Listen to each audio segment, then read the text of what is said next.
Catching. So there you have it. The news from the middle is Kuwait have won the toss and they're going to have a bowl first.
Welcome to day 5 of the ACC Women's T20 Championship. We're ready for the morning game between Bhutan and Kuwait.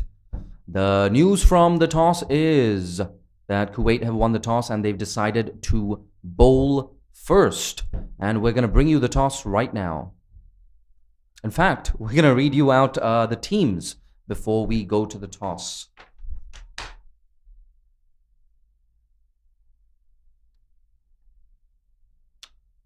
But I have just been informed that the toss has already been played for you. That's fantastic.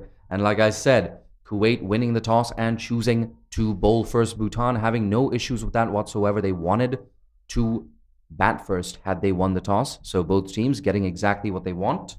And a quick run through both of the teams. For Bhutan, it's Yeshe Choden, Anju Gurun, Dechen Wangmo, Gawang Choden, Karma Dema, Bema Saldon, Shering Zangmo, Tashi Cheki. There's Sonam, of course, Sange Wangmo, and Sonam Choden. For Kuwait, on the other hand, Aukati Bose coming into the 11. Amna Sharif, the skipper, Khadija Khalil, Maria Jasfi, Mariama Haider, the left arm spinner, Priyada Murli, Shanti Bala Subramaniam, Mariam Ashraf, Siobhan Gomez, Zifa Jalani, Vinora D'Souza, and Mariam Omar. I'm one of your 2 commentators for the day, Jay Danskani. It's a pleasure to be joined by Saifullah Malik. Saif, how's it going? Yeah, it's going great. Looking forward to an exciting couple of games today. It's a nice day in Kinrara. Well, the sun's out and looking for a full day of cricket ahead. Yes, absolutely. And just a confirmation of those teams, as you can see on your screens. A big player, of course, for Bhutan will be the left-handed opener, Gawang Choden. And if my eyesight is any good, she is going to be facing up to the first ball. Yep, absolutely. And it's Maria Jasvi, nicknamed Choti in the team. She will be opening the bowling for Kuwait. We've got long on and long off. Sorry, mid on and mid off in the circle. Khadija Khalil and Mariama Haider respectively. No slips in position. First ball, Maria Jasvi. Full looking for that swing that's pushed to deep. Well, not deep backward point, a regular backward point. Look at us. We're just trying to wake up here in the comm box, Seth. Yeah, definitely. Good start by the ball. Gentle push by the batter. Opening the face.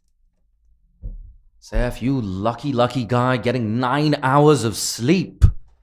You're going to be on fire behind the mic today. I know it. Here we go, Maria Jasvi. Oh, she nudges at that. Minimal foot movement and another dot ball. A good start here for Maria Jasvi.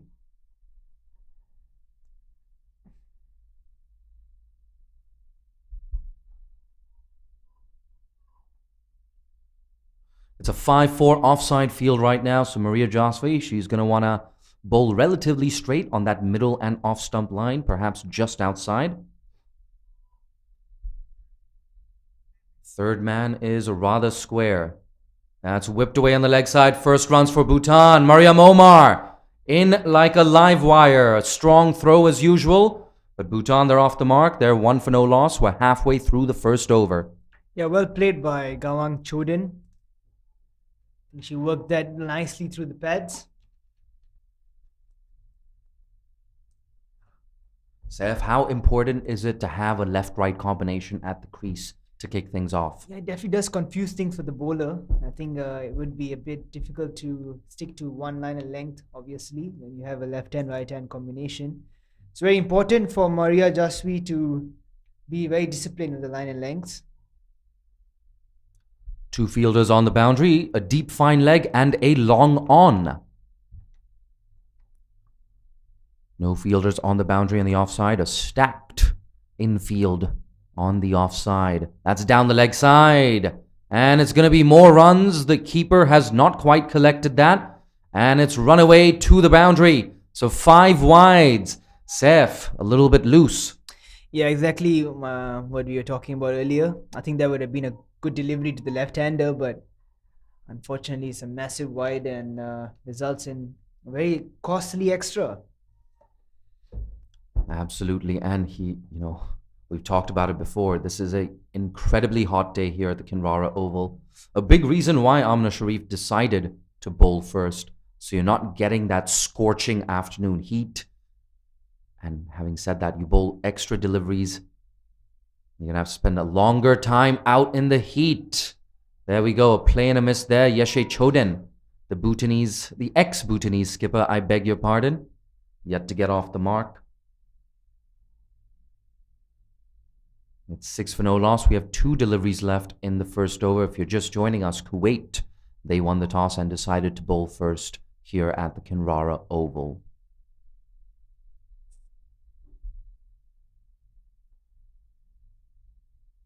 That's Fuller, watchfully played into the leg side. No run on offer. Saif, what would you like to see Bhutan's batters do in this power play?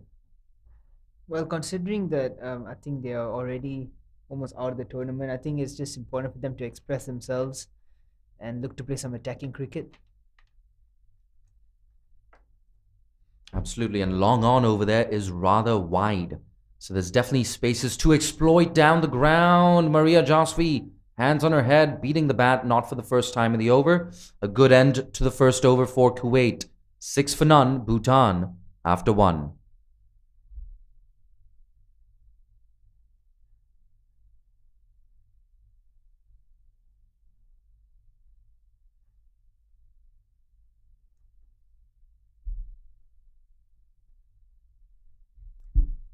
So there you have it. With the exception of those 5 wides, it was actually a really good over from Maria Jasvi.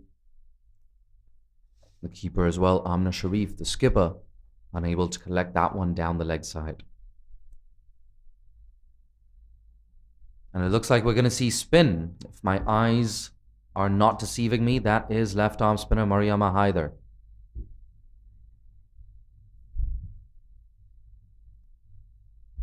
Yep, you bet your bottom dollar. The spearhead. Kuwait's best bowler, Mariama Haider, into the attack, coming around the wicket to the left-hander. Yeah, definitely going to be interesting to see how Bhutan are going to handle their marquee bowler of Kuwait.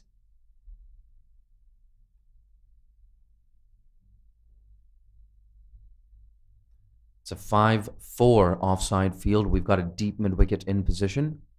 We've got a fine leg that is rather square. Mid-on is in the circle, interestingly. And mid-off is back on the boundary. Backward point, short third man. We've got a short extra cover and a cover fieldsman in the circle. A play and a miss. A good start there from Mariama Haider. That one just going on with the arm. Yeah, very deceptive action, as we can see. Does tend to put off the batsman.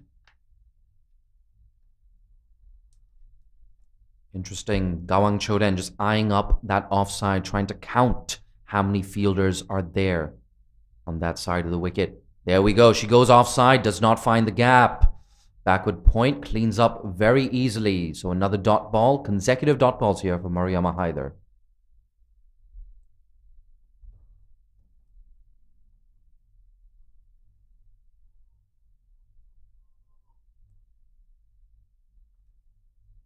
You have to say, if you pierce that offside field, a very, very fast outfield on that side of the wicket. She tries to go down the ground.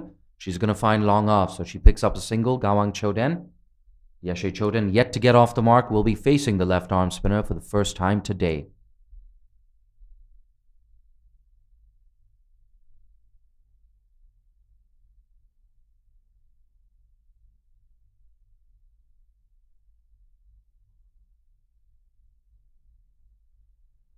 Expect her to bowl straight. We have a long on in position. Scratch that. Long on's coming up in the circle to mid on, and long off is dropping back instead. There's a deep mid wicket on the boundary. Mariama Haider tosses it up wide, and that's been edged away. This could be the second boundary, or rather the first boundary. Maria Jasvi cuts that off. So just 2 runs there. We had 5 wides, of course, earlier in the innings. I mean, it was there to be put away. They were through the cover region, but she does get a bit of a thick outside edge on that. Collects a couple of runs. I have to say, it's good to see the intent, however, from Bhutan's batters.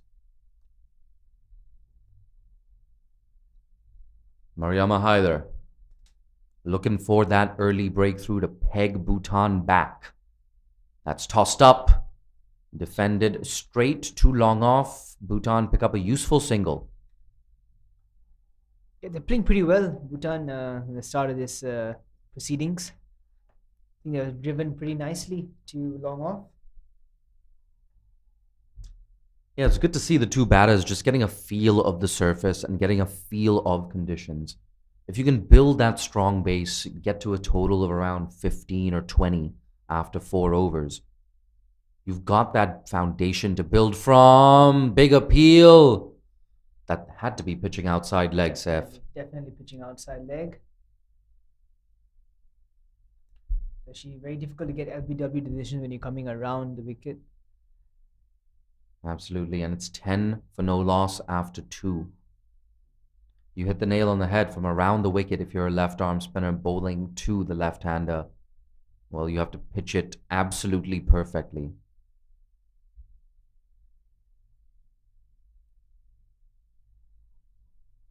Former skipper Yeshe Choden is back on strike. Saif, if you are Kuwait captain Amna Sharif, do you get a slip-in position given that Maria Jasvi beat the outside edge of both right-handers on one occasion each in the first over? Yeah, no doubt. In my mind, you need to have a slip in there. Oh, that's been slapped down the ground. Very unlucky for Yeshe Choden. That clatters into the stumps. That could have easily been 2 runs, if not more.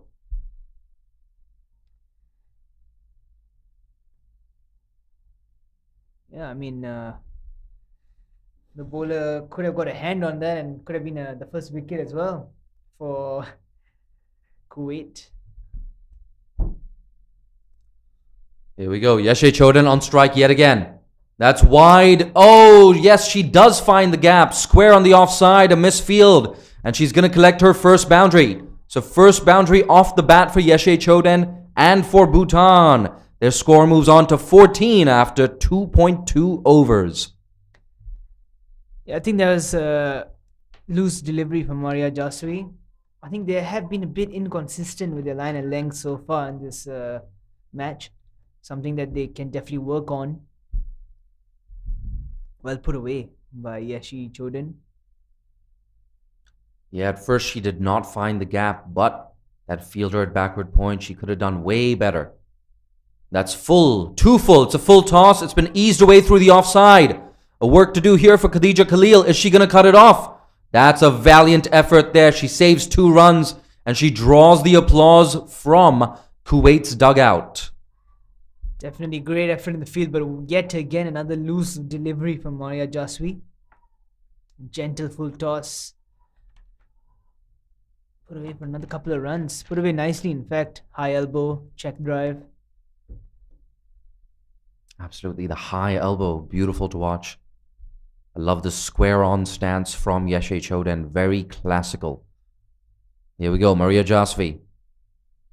That's guided away really nicely. Has she found the gap? Yes, she has. This could be another 2, or is it going to run away to the boundary? It does run away to the boundary. So second boundary, the over for Yeshe Choden. This is a really, really good start for Bhutan. They've put pedal to the metal. I mean, that's brilliant from Yeshe Choden. Beautifully played, late cut, piercing that gap through backward point and short third man. And yet again, another loose delivery must be said. Too much width in offer. Put away beautifully by Yeshe Choden. It's really good batting as well because Maria Jasvi over pitching with that delivery and overcorrecting on this occasion. Yeshe Choden strong off the front foot, quick to get onto that back foot as well. Not trying to overhit the ball either, using the pace of the delivery and just guiding it away. Yeah, immediately they brought the sweeper point in play as well as the deep extra cover. Don't see this sort of field too often in the modern game. Perhaps Amna Sharif just trying to get out of this over. Yeah. It's been a really expensive one, 10 runs off it so far. Maria Jasvi a little bit loose in this game, conceding 5 wides earlier as well. Here she comes, 2 deliveries left in her over. Watchfully played by Yeshe Choden, nothing fancy needed when you've got 10 runs off the over.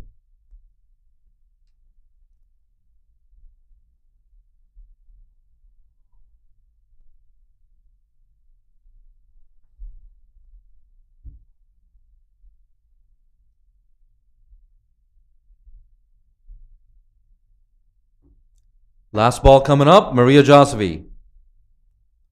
On the leg stump and yet another wide delivery. Thank God that fine leg was alert to that situation. Amna Sharif unable to collect yet again. I just have a feeling that Maria Josevi is not communicating well with the skipper as well, because you put 2 fielders on the offside, and I think you're worried that you conceded 2 bound in the offside, and now you're bowling to the leg side where there is less protection as well. Doesn't exactly make sense. It's got to stick to that off stump line now, and you have 2 fielders. Exactly, just like that. Could be a couple of runs here. No, just single. Oh, look at that. Mariam Omar, strong throw from the deep. We've been talking her up throughout the tournament. She's making us look very wise and smart up here in the commentary box. 11 runs off that over. 12, I beg your pardon, 22 for no loss, Bhutan after 3.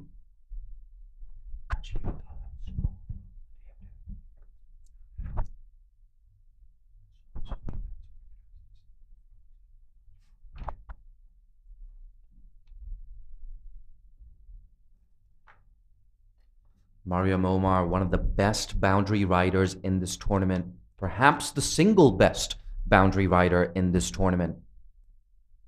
The next game, of course, between Hong Kong and Nepal. Hong Kong's boundary riders. They've developed quite a reputation for themselves. Mariam Bibi, Ikra Sahar and Shanzeen Shehzad save so many runs every single game on that boundary with their ground fielding.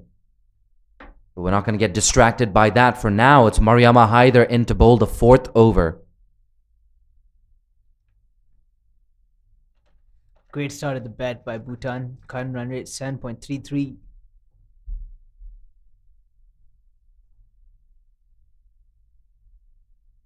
That's guided away to short third man. No single on offer. Maria Josevi fires in a throw.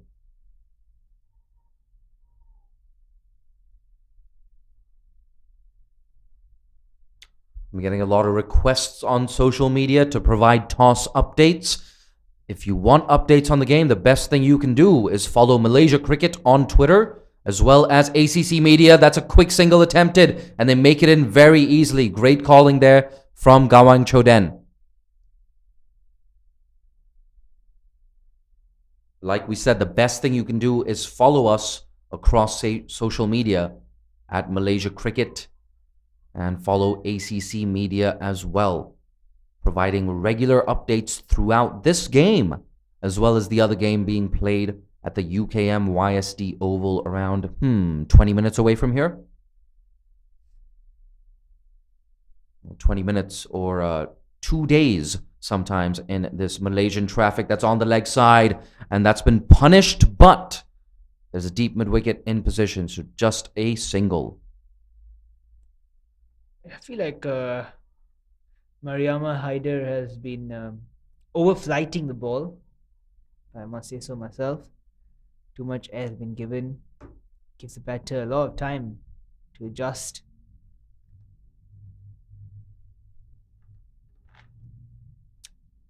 It's a good delivery. Yeah, right on cue, Seth. Perhaps she's listening to your commentary, just shortening up her length a little bit. And you're right, much better there from Mariama Haider. 2 deliveries left in this over, a much better one here for Kuwait. 2 runs off it so far. Can she close things out? That's down the leg side. Work to do here for fine leg. Bit of a misfield there, allowing the batters to get back for 2.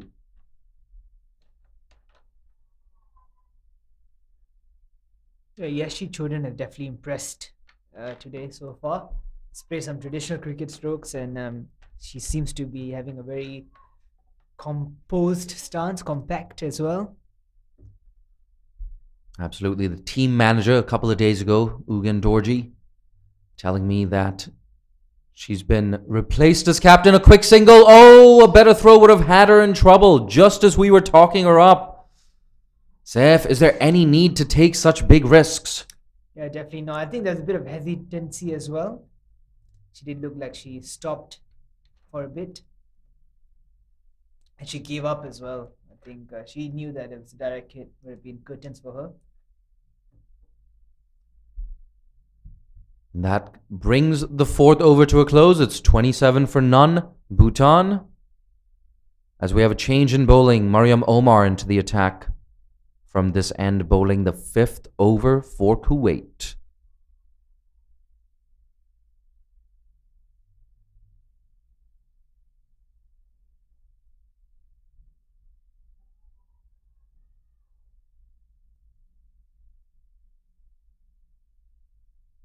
It looks like we have 3 fielders outside the circle. Mariam Omar perhaps just realizing that.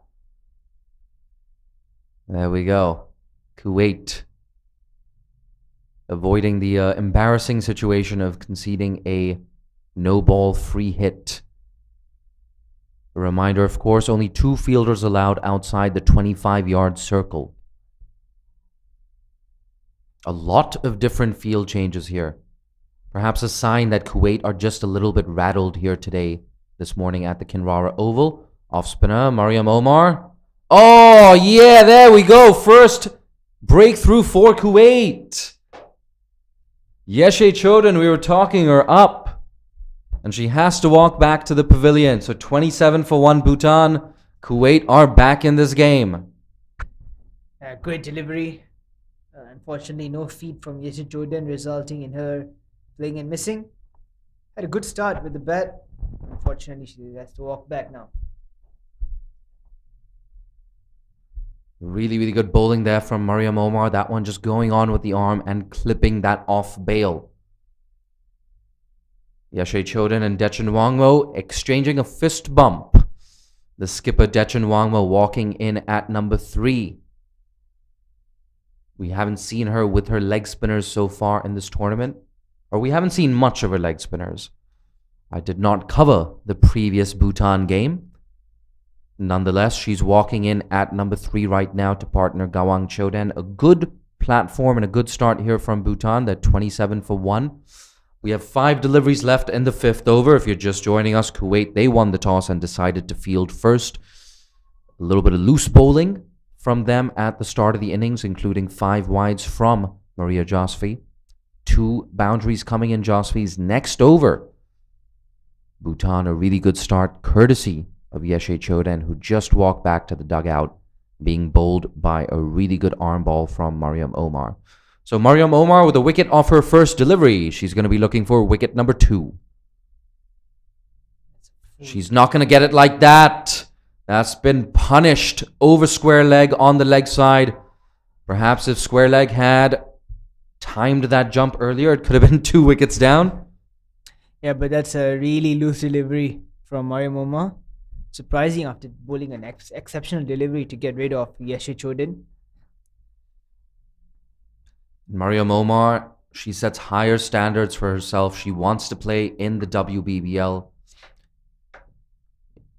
Down in Australia, she's played with and alongside and against the likes of Elise Villani, Meg Lanning, Annabelle Sutherland. There we go, just guided away, square of the wicket. So Dechan Wangmo, she gets off the mark with the boundary and now picks up a single. Ooh, overthrows? I don't think so. But just a little bit sloppy here from Kuwait. You have the opposition just under pressure a tad. You bowl a full toss. You can't let them off the hook that easily. I think Bhutan should be looking at getting close to about 120, 100 runs. I think that would be a bit difficult because as we've seen throughout this tournament, Kuwait has been not so strong with the bat. And Bhutan's bowling, it's another That's a delivery. really short. Looks like an attempted bouncer there. Didn't pay off at all. Pulled away behind square on the leg side. Gawang Choden with her first boundary. And this over getting more and more expensive. 9 runs off it in spite of the wicket. Mariam Omar conceding 2 boundaries, 2 deliveries left now in this, the 5th over.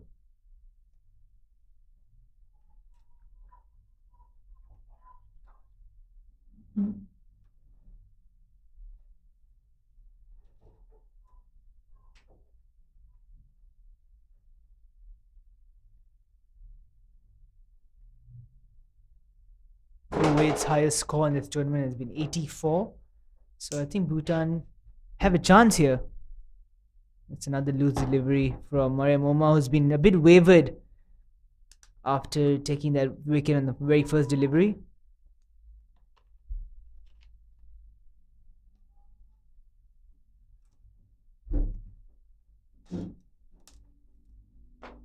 As you can see on your screens, Jetchen Wangmo just getting loose, perhaps preparing herself for a hit over the leg side.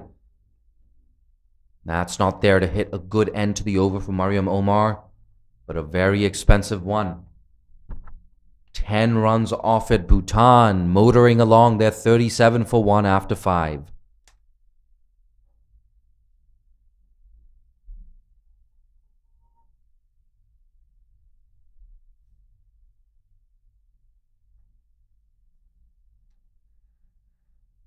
And there we go, as people in South Asia, in Nepal and India starting to wake up, starting to tune in to their social media feeds. Excitement is building for the afternoon game between Hong Kong and Nepal. And what a great game to whet your appetite for that big encounter this afternoon. Two rather evenly matched teams in Kuwait and Bhutan, but you have to say Bhutan with the upper hand. Mariama Haider will want to change that. She's into her third over, bowling the final over of the power play. Oh, a play and a miss, much better, shortening her length. Gawang Choden unable to do much with that.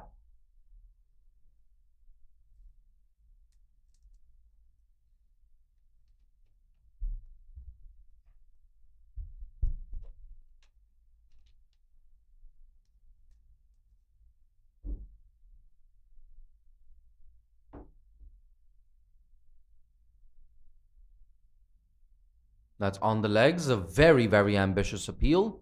But more importantly for Kuwait, it's yet another dot ball. Gawang Choden not happy with herself.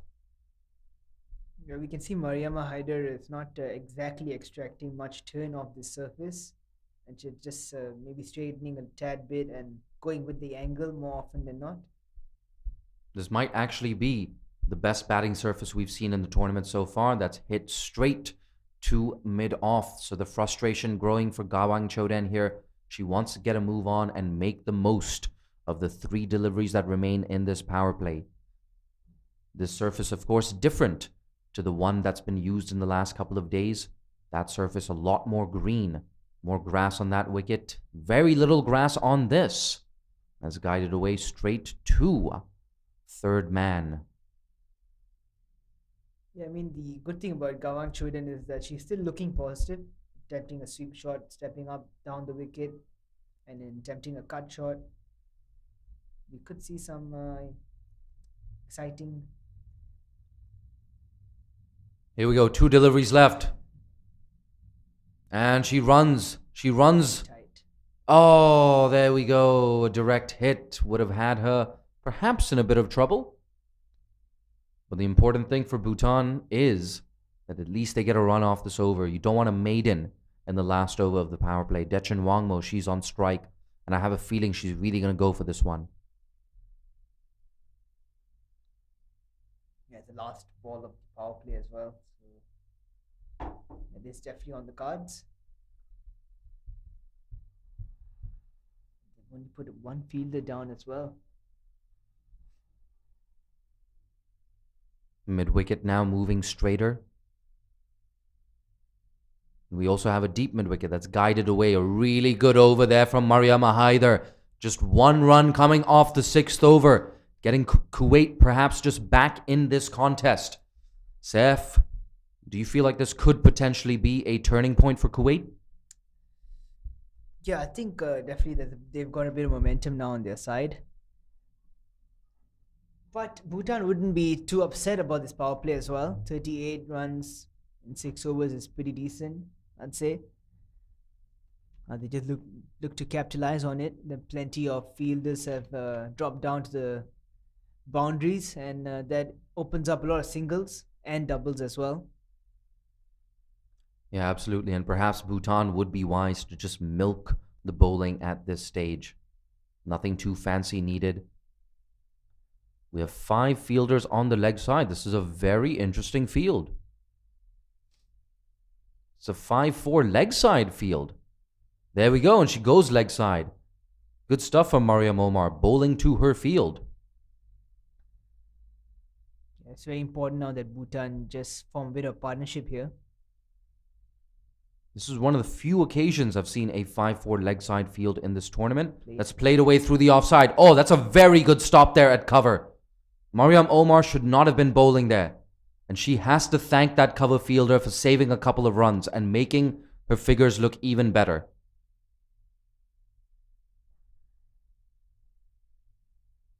And credit, of course, to Gawang Choden as well, just playing inside out, making some room for herself. Seems like the field is pretty much staying in the same place for the right-hander as well. Good stuff, Dechen Wangmo using her feet, unable to find the gap, but great intent, trying to make something of this 7th over. Statistically speaking, the 7th over is the second most economical over in a T20 innings. That's defended. And straight to Maria Jasvi at cover. Yes, statistically speaking, the first over of a T20 innings is the cheapest, followed by the 7th. Dechen Wangmo uses her feet. She won't find the gap. Good stuff there on the boundary by the fielder. Just restricting that to a single. So only 3 runs coming for Bhutan in the last 11 deliveries. Kuwait just dragging this back. We were talking about a total in the region of 120. Saif, if you're Kuwait, what sort of total would you feel comfortable chasing? I think they should be looking to restrict Bhutan to at least 90 to 85. They must collect a couple of wickets for that, definitely. That was pretty close to collecting one as well. Absolutely. The first signs of any real turn in this wicket. Classical off-spinner's delivery, beating the outside edge of the left-hander. Good end to the over. Just 3 runs coming off the last 2 overs. It's 40 for 1. Bhutan after 7.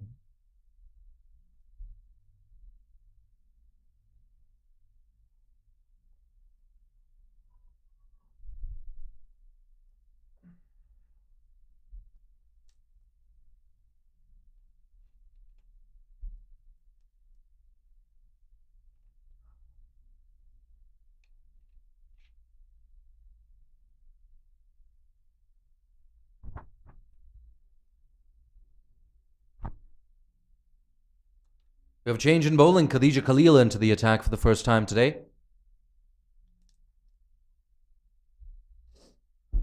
It's an interesting move. Mariama Haider, of course, with only 1 over left in her 4-over quota. Kuwait have used up the overs of one of their finest bowlers, perhaps their single best bowler. So they've thrown a lot at Bhutan. Bhutan, to their credit, have given Mariama Haider nothing in this innings. And Khadija Khalil, if she wants to maintain that momentum that Kuwait have had in the last couple of minutes, she's going to have to follow it up with a nice tight over here. Khadija Khalil running in for her first delivery. Here she goes. No, you cannot do that, Khadija Khalil. Drifting down the leg side. Just taking that pressure off Bhutan a tad. Yeah, I mean, that ball there we put away as well. She's lucky to have not conceded the boundary. That's a really good call, Saif, because fine leg is up in the circle and she's a little square as well. Zifa Jilani there at fine leg. So yes, you're right. Khadija Khalil, very lucky not to concede a boundary off her very first delivery. She's going to have to bowl a lot tighter. That's much better. There we go. A dot ball straight to backward point. Shanti Balasubramaniam. I beg your pardon.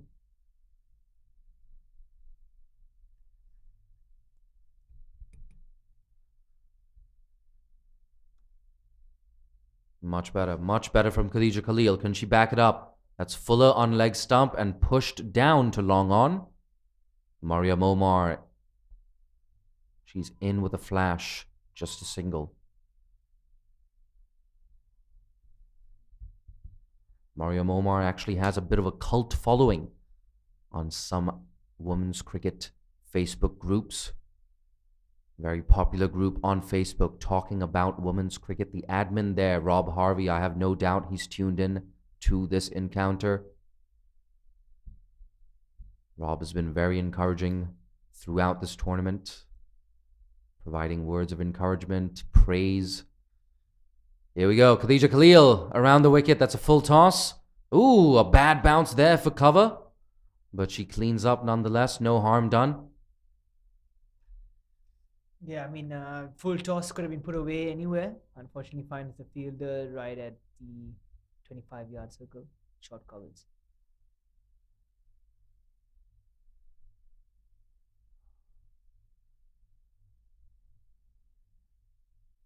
That's guided away really well by Gawang Choden. Bit of a slow outfield there will give the fielder a chance to cut it off. The batters, they come back for two. They're looking for a third. This is a good piece of running. Really good there from Bhutan. Dechen Wangmo, the skipper of Bhutan, leading by example. Running that first one very hard. That second one even harder and coming back for a third run. Yeah, absolutely amazing running there. And credit has to go to Dechen Wangmo for that third one. She looked much more keen to get back on strike. I have to say, in the last day or two, four not so fancied teams in this tournament really stepping up to the plate. Singapore and Oman delivering the single best game of the tournament so far. An absolute thriller going down to the last over yesterday. Singapore winning with just one delivery to spare. If you haven't watched that game, I feel a little bit sorry for you. But you can visit CricTracker's YouTube channel and catch that replay. You can forward to the 3-hour mark and watch that last over. For now, Khadija Khalil, that's wide, second wide of the over, down the offside this time. We spoke about this earlier, Saif. You've got to keep it tight. Yeah, definitely for Kuwait, this is not acceptable. Can't give away extra runs at this stage, especially when you need wickets and you need to squeeze out the opponent. Collect as many dot balls as you can. Absolutely. Khadija Khalil, a little bit sloppy in this over. She hasn't been punished for a boundary yet. That's full on leg stump, whipped off the legs. That's a quick single attempted. Ooh, mid on there, just back on the circle. A strong throw, but not on target. I think Gawan Choden has to trust her partner. I think a run-out chance was more imminent in the striker's end, but she hesitated yet again.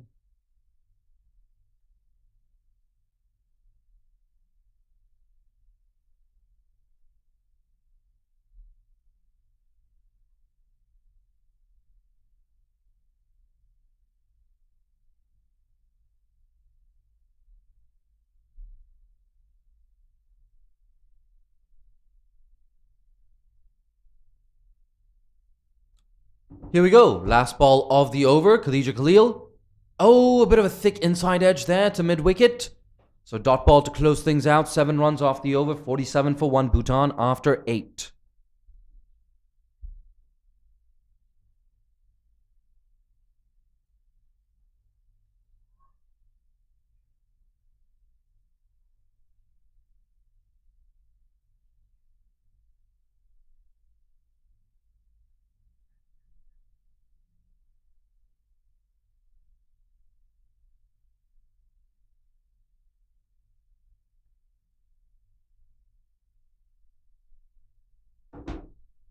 So Mariam Omar to continue from the other end. She's into her third over. If you're just joining us, a reminder that Kuwait won the toss and decided to bowl first on a hot and sultry morning here at the Kinrara Oval. An absolutely massive gap there, square on the offside. Easy single available. You can't bowl too wide. That's exactly what she does. She's been guided away for a very, very easy single. I mean, they could have pushed for a second as well. Nonetheless, it's a easy single, and you can't do that at this stage for Kuwait. I think Mariam Omar has to bring in the field for Gawang Chodin. She has been struggling a little bit against Marimoma, except that one loose delivery that was attempted bouncer, I believe. A lot of changes to the field throughout this innings from Kuwait. It's like a game of chess, this. There's no fine leg in position. You cannot bowl there. Once again, Kuwait very lucky to get away with that. Gawang Choden, there's a massive gap there at fine leg for her. And I believe the short third man is way too straight as well. Was pushed into the offside for an easy single. But Gawang Choden really missed out on that one.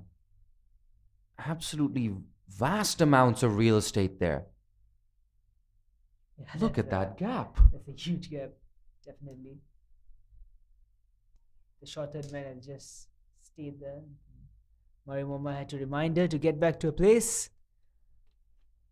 Bit lazy, I believe, in the field this morning. Kuwait.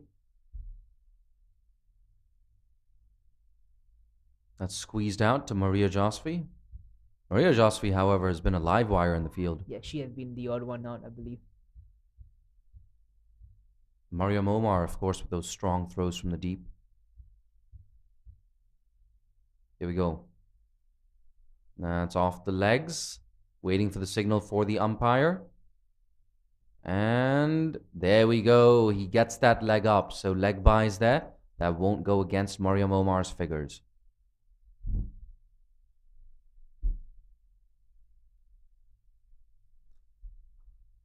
But I'm going to give credit to Amna Sharif. These have been some interesting fields, but I haven't noticed any of her innovative field settings backfiring so far. It's actually fascinating to watch. Every single delivery, the field is changing. They're so meticulous about this Kuwait. And I think it's actually worked so far because that run rate has come down. So it's not very good for the over rate, but it's kept Bhutan's run rate in check. Oh, that's down the leg side. Yeah, again, missed out by Gawang Choden. Definitely. A bit of bad on that, and it would have definitely been a boundary. An interesting game here. It's a game of chess. But Bhutan, they missed out on 3 very easy boundaries down the leg side. That's guided away behind square on the offside. Maria Josfi in hot pursuit does a good job. Keeps it down to 2. Apologies, that's not Maria Josfi. What can I say? I'm on the wrong side of 30. My eyes don't really work anymore. 2 runs off that delivery. We're 9 overs into this innings. 52 for 1. Bhutan. 53, I beg your pardon. I told you my eyes don't work. That's a 3, buddy. That's not a 2.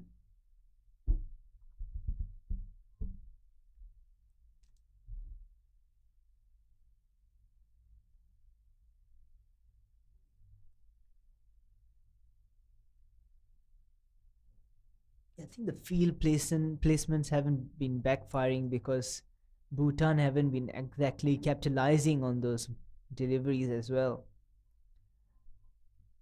They have done well so far. I still believe that 53 for 1 in 9 overs is pretty decent.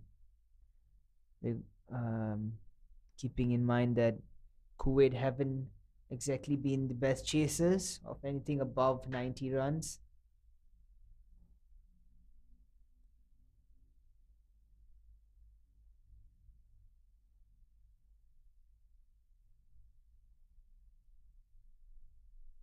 Again, another wide delivery.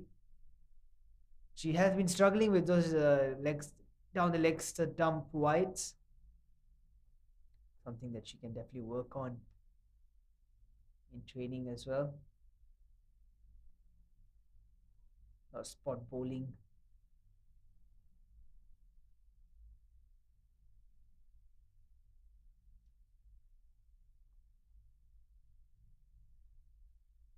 That's a big appeal. That's turned down. We have a change in bowling. Priyada Murli coming into the attack. I think it's a good change. Khadija Khalil, of course, conceding a pair of wides in that last over.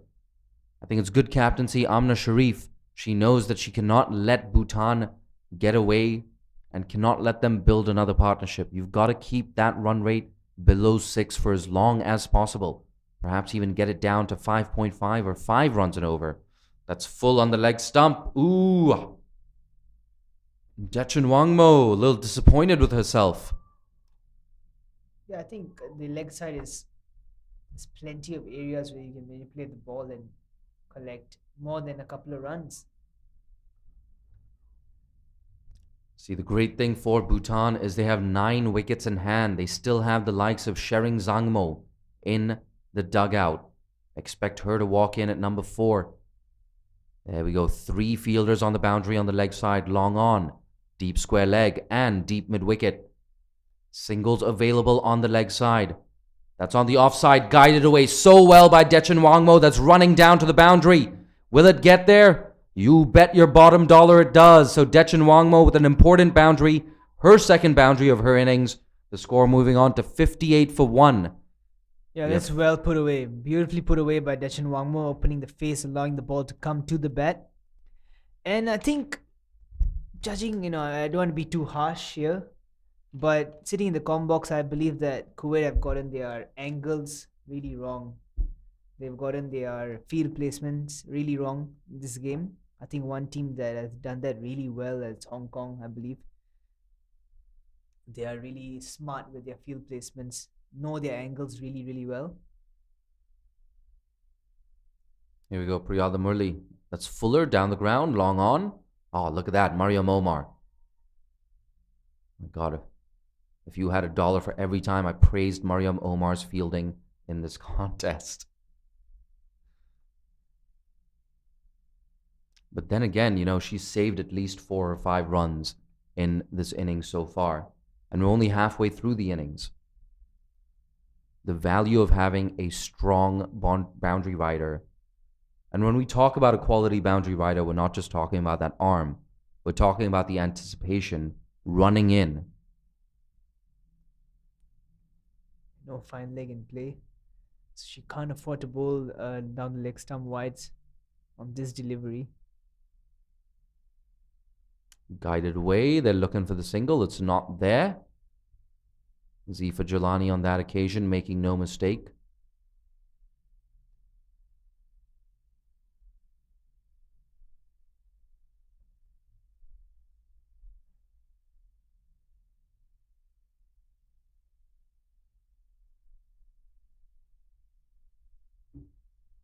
That's another big appeal. Optimistic there from Kuwait to round off the 10th over. Bhutan at the halfway mark. They're 59 for 1. The players are just going to have a bit of a drink. It's going to be a brief break, perhaps 90 seconds or 2 minutes. So don't go too far.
Mariam Omar to continue from the com box end.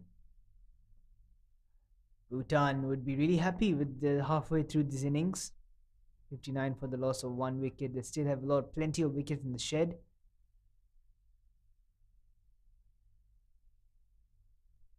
That's well played. That's a nice single. Something that Gawang Chuden has done really well throughout this innings. Collecting the singles with ease.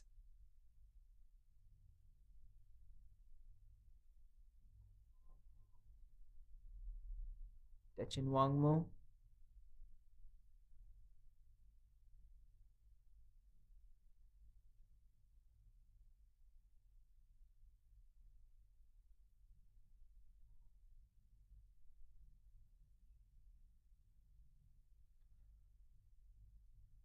Another sweep shot and a miss, and that's a well bowled, really well bowled by Mariam Omar.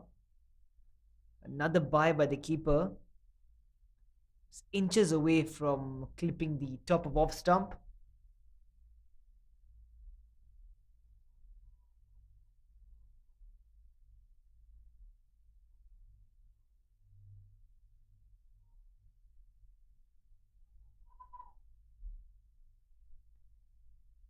Full toss. Edge it away. Should be another single. That's all that Bhutan have to do at this stage. Just take it deep to probably about 15 overs or so. And take it on from there.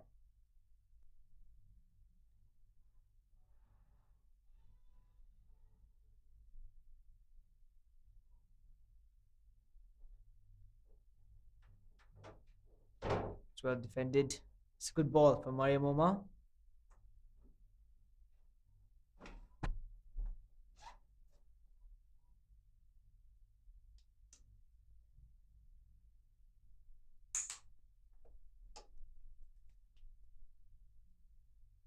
Well worked. Smart cricket here by these two.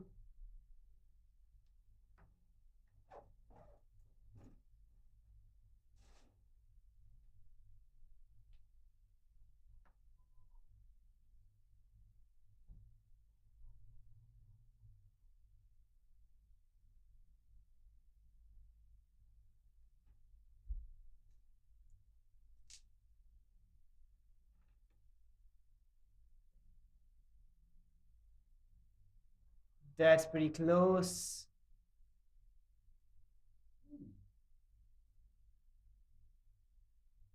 It looked pretty straight from the com box, but if I had other ideas, maybe possibly turning away.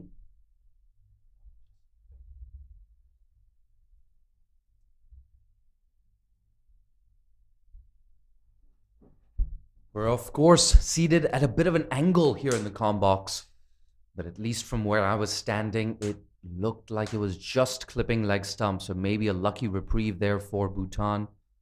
Kuwait, they know they need another wicket. Mariam Omar, she's bowled 3 overs already. Mariam Omar has bowled out. 20 for 1 in her spell. She conceded 10 runs in her first over, so dragging things back nicely. Yeah, Mariam Omar was looking like a major threat to Bhutan. Now that that threat is gone, I think Bhutan can look to take on the bowling a bit. Absolutely, and Mariama Haider as well, only with 1 over left in her kitty. Oh, there you go, driven perfectly. Work to do here for long off. Look at that, great piece of fielding. Saves 2 runs there in the deep. I'm sure you can guess exactly who that is. That's Mariam Omar. Beautifully played by Techin Wangmo. I beg your pardon, I think it was Gawang Chuden. Beautifully played. Exquisite cover drive. Great effort in the field as well. No surprise who it is. Mariam Omar. And Seth, we're not being generous here. We're not going easy on Kuwait's fielders and Kuwait's players. That was incredibly good work there in the deep. To sprint around as well as she did, a perfect slide in, a perfect throw in. There we go, Priyada Murli, that is not perfect at all. Whipped away behind square on the leg side. Yet another boundary for Bhutan. Gawang Choden. She moves into the 20s, 23 not out of 31. Dechen Wangmo at the other end, 16 off 20. And yet again, Bhutan's run rate has exceeded 6 runs and over. These aren't good signs for Kuwait. I think that's an absolutely poor delivery. When you have 3 fielders on the offside and you don't even have a fine leg, I don't think you can bowl that line whatsoever. Beautifully put away by Gawang Choden. Yet again, this time in front of mid-wicket, and it will be another boundary. So Priyada Murli has been very, very wayward with her lengths and her line as well. You can't bowl on the leg stump when you have 3 fielders riding the boundaries in the offside. And we spoke about this earlier as well. Bhutan, with so many wickets in hand, they defeated Kuwait quite convincingly at last year's ICC T20 World Cup Asia qualifier. And perhaps those scars, those wounds getting even deeper here for Kuwait. We're still early in this contest, not yet halfway through the game. But Bhutan with the clear early advantage here at the Kinrara Oval this morning. Mariam Haider, of course, only has 1 over left in her kitty. Mariam Omar has bowled out. So this could be a troubling phase here for Kuwait. That's driven through the offside. Work to do here in the deep. And that's well cut off.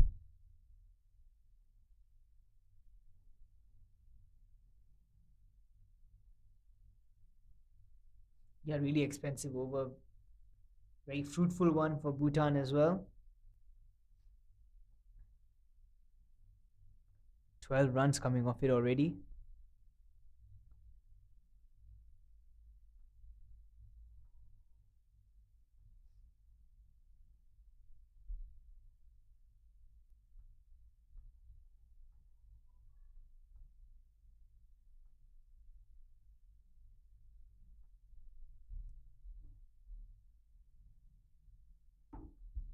Absolutely. 12 runs, including 2 boundaries.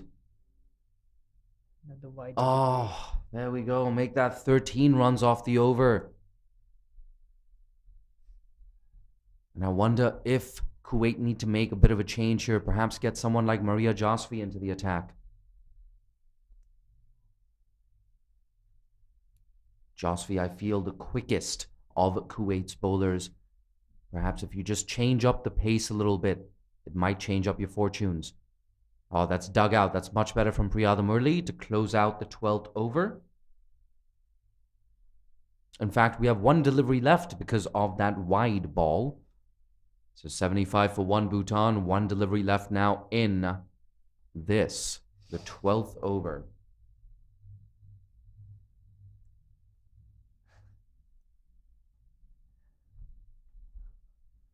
Oh, good piece of fielding there. Throws off balance.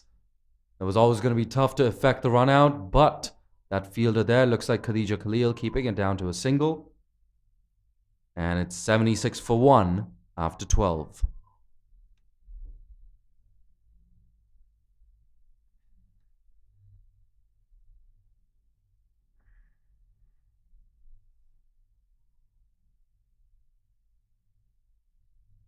Down at the UKM, the update coming in is Singapore with 36 for 6 at the halfway stage against Qatar. So not ideal there from Singapore, especially after their victory yesterday. Vinu Kumar, so impressive, 38 of 45 in that chase. She took 2 for 20 as well, playing just her 3rd T20I. She was awarded player of the match, and rightfully so. Fantastic partnership that yesterday with Divya GK. A different story for Singapore today at the UKM YSD Oval. But back to the action at Kinrara. Amna Sharif, the Kuwaiti skipper, has introduced herself into the attack. And it's interesting, Amna Sharif, of course, was behind the sticks, I believe. So she's traded in the gloves. We're going to get confirmation on who exactly has the gloves. I suspect it might be Maria Mushraf. But for now, that's been guided away. A good start there from Amna Sharif. So the skipper, she's got to lead from the front. She's got to keep it tight. And there's every chance we could see her bowl out all the way until the end of this innings.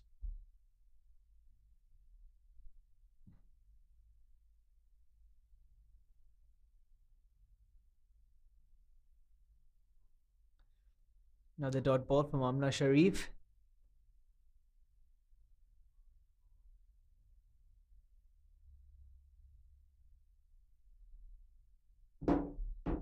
There we go. Excitement building on social media for this contest as well as Hong Kong versus Nepal. Do not miss that fixture. It's going to be one of the biggest games of the tournament.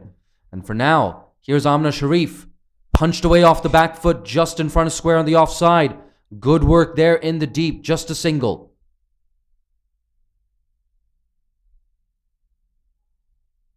The ball's been following Mariam Omar around. In fact, that was not Mariam Omar in the deep.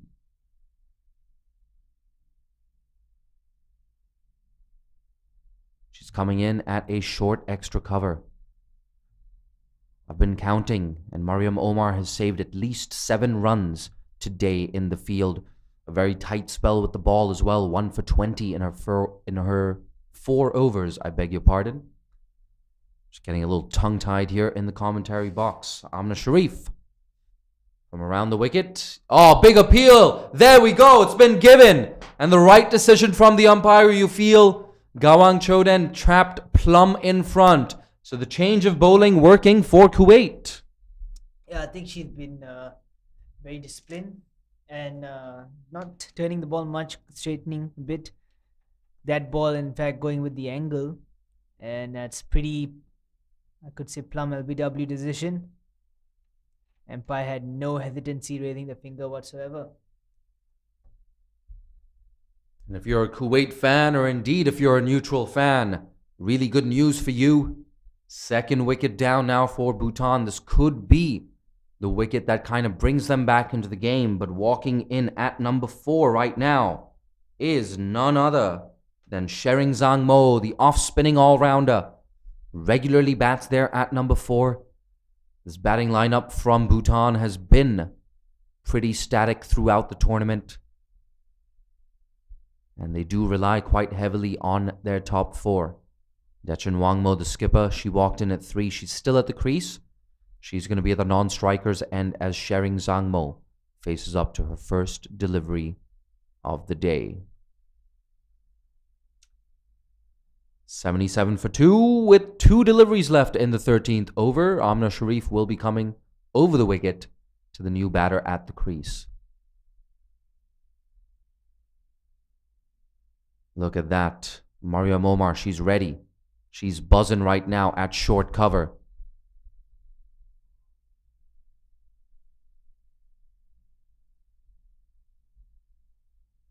That's wide. Oh yeah, Mariam Omar. Bit of a fumble, but she definitely saved, well, maybe saving at least 1 run on that occasion. Mariam Omar perhaps proving that the commentator's curse is a myth. Every time we talked her up, she does something even better. Here we go, Amna Sharif, last ball of the over. There she is yet again. That's got to be like the 15th or the 20th time today that Mariam Omar has fielded that ball, and she hasn't made any mistakes. The run rate exactly 6 runs and over, 78 for 2 after 13. Yeah, you can see Amna Sharif has that low arm action, resulting in the ball not bouncing as much as Dechen Wangmo would have liked it to be. And it's just a bit deceptive.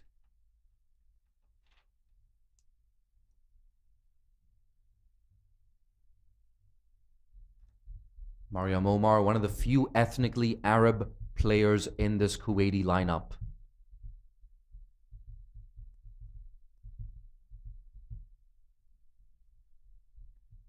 Mariam Omar, of course, ethnically speaking, is Palestinian. Went to school in Kuwait and has played a lot of cricket in Australia, where she currently resides. Like we said, she's played with and against the likes of Elise Villani, Annabelle Sutherland, Meg Lanning. That's well driven, but a dot ball, Priyada Murli, much better. She's got to back up good work done by her skipper.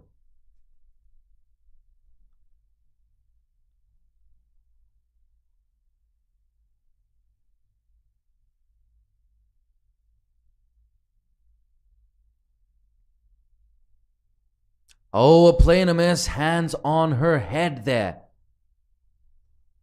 Priyada Murli, she knows that was close.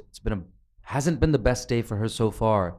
She's conceded 19 runs, 2 deliveries into her third over. She's going to want to make this over a lot tighter. And she started well. Shering Zangmo, still early days for her. She's 1 off 3, 18 of 26. Dechen Wangmo at the other end. Oh, that's an inside edge down to fine leg. A run out chance. Needed a much better throw there. I think Shering Zangmo thought that it would have been a bit closer than that, resulting in a dive. And that's what can happen with dot ball pressure. You start taking those improbable singles. And I'm okay with Bhutan taking these risks at this stage. They have wickets in hand. Cut away. Brilliant there from Dechen Wangmo. But she's only going to get the single. Deep cover. Makes no mistake whatsoever. Dechen Wangmo has been timing it brilliantly throughout this innings. She's been a bit unfortunate to have hit the ball straight at the fielders at times, resulting in a strike rate to just be about 69.23.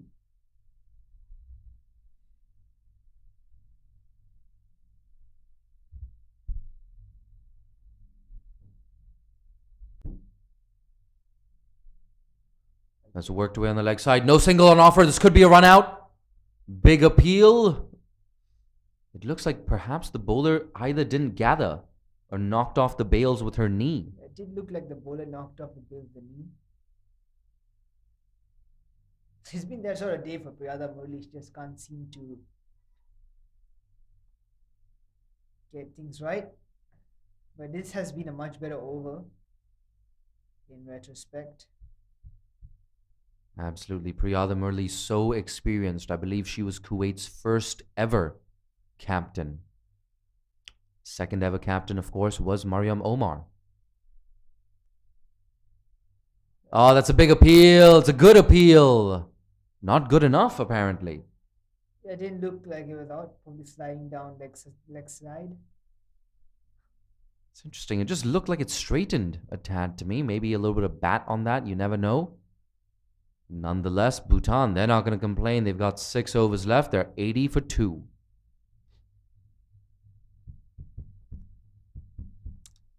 That statistic, by the way, coming courtesy of Mariam Omar herself. So if I'm not correct about that, you know exactly who to blame.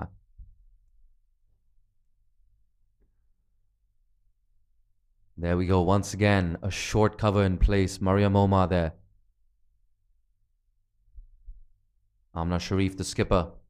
Oh, that one just going over Omar. It splits the gap there. They're looking for 2. They're going to come back for it. A really good piece of running there from Shering Zangmo. It's been a feature of Bhutan's innings so far. The non-striker backing up, running the first one very, very hard. I think this is some of the best running between the wickets we've seen in this tournament. Very, very proactive. Amna Sharif. That's worked into the leg side. Oh no! The commentator's curse! No! What have I done? The 2 batters, a massive mix-up there. And it looks like it's Dechen Wangmo walking back to the pavilion on this occasion. 3 wickets down for Bhutan. A bit of an opening here for Kuwait with 2 quick wickets. Look at that. The set batter being dismissed. The captain being dismissed. Yeah, we've seen a lot of runouts in this tournament. I think Malaysia had a couple as well yesterday. And once again, there's been a bit of hesitancy, which results in Bhutan losing a wicket.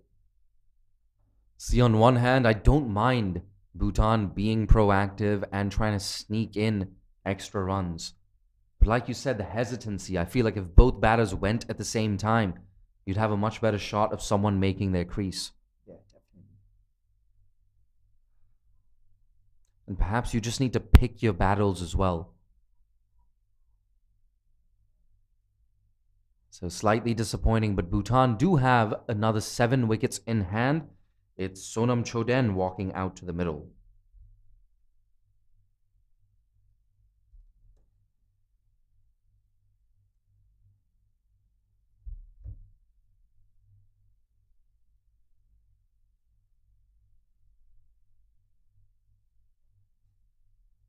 A good sound off the bat, but just a single there to Khadija Khalil.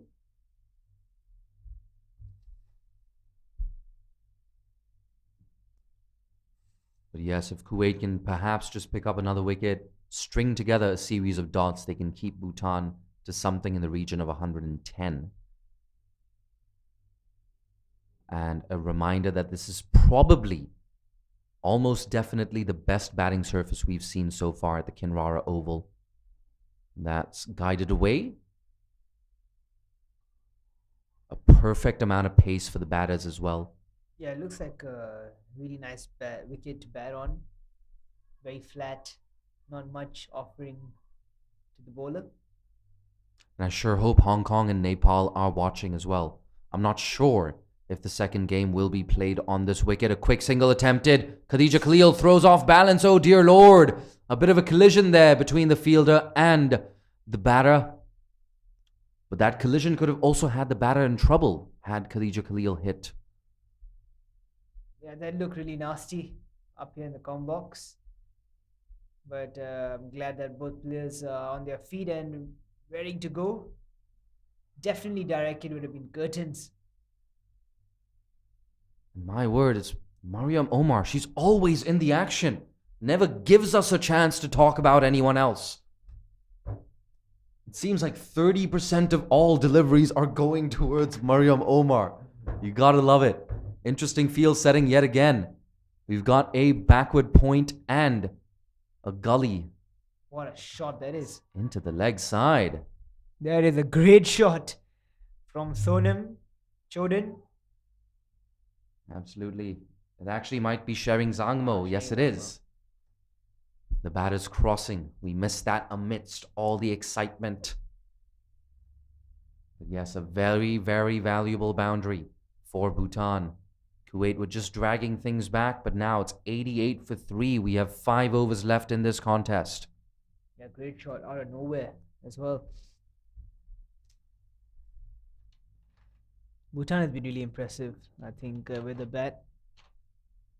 88 for the loss of 3 in 15 overs. They still have another 5 overs. They should be looking to get about 130, which would be pretty difficult to chase for Kuwait. Absolutely. And both of these teams looking to register their first win of the tournament. They certainly don't want to leave Malaysia empty-handed. Here we go. Sonam Chodan on strike. Priyada Murli, that's a bit of a top edge, a chance. Well taken there by the keeper. Kuwait, they're excited. A punch of the fist. And yes, it's Mariam Ashraf behind the sticks who takes that rather easily.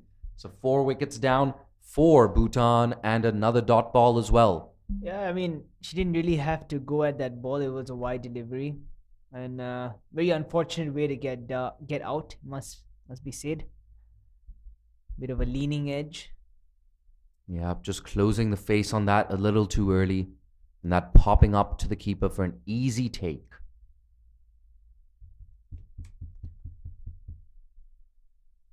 But that's the thing for Kuwait.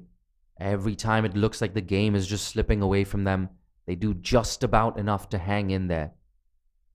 And these next 29 balls could well decide the fate of this contest. 29 balls. If Bhutan want to get up to that magical 120 mark, they need another 32 runs to get there. Just gives you a bit of a psychological edge, doesn't it? Definitely does. Pema Solden walks in to the crease now.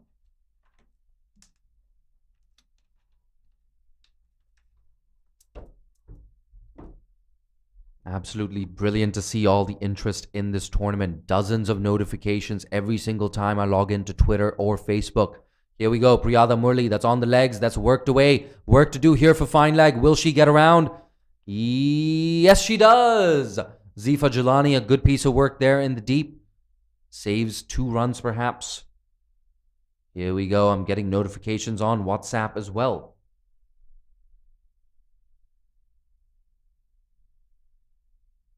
I'm going to do one thing. I'm going to tune in to this YouTube stream. I want to see what's up on this CricTracker YouTube channel. Yeah, another poor delivery for Priyada Murali down the leg side. Worked away nicely by Sheng Zhangmo. Looked good ever since walking onto the crease. Full toss this time. Could it be over? Mariam Omar, safe hands. Seth, are you surprised that Mariam Omar ran in with great anticipation and took that high catch? No, definitely not. I think she has the safest hands of the tournament, could be said. Brilliant catch. Look, very easy as well. My word. Definitely my pick for fielder of the tournament, Mariam Omar. We've said it before, we'll say it again. She saved so many runs today, and she saved even more by taking that catch to dismiss Shering Zhangmo. So both the set batters now walking back to the dugout. This is not ideal at all for Bhutan. Not the best way to finish their innings. They've now lost half their side? Yes, half the side. Karmadina walks in.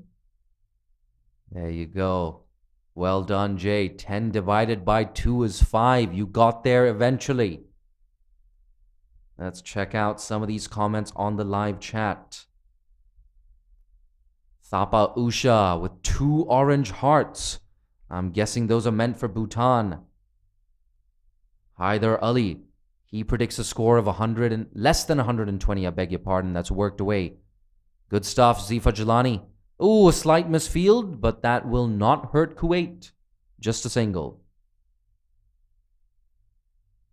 Muhammad Rajabul making a very specific prediction of 116. There you go. I want to hear from you on YouTube.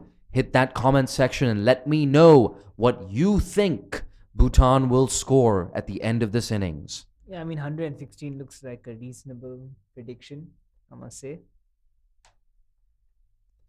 Abir Shike says 120. Fantastic. Here we go, Priyada Murli. That's driven into the offside. Ooh, it beats the fielder there in the cover region. But it's just going to be a single. Yeah, no harm done with that.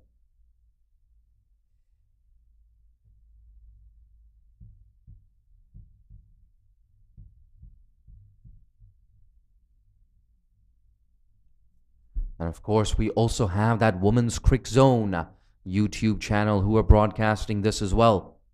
Broadcasting on... Oh, there you go. Full toss. That's a good take in the deep, so just a single. It looks like Khadija Khalil out there. Rovan Media says Kuwait win definitely. There you go. Loving the enthusiasm there. I wouldn't be so confident. But nonetheless, it's shaping to be a really fascinating game. I think Bhutan's strength is their bowling, as we noticed that they gave, I believe, Hong Kong a bit of a tough go, was it? Or was it Singapore?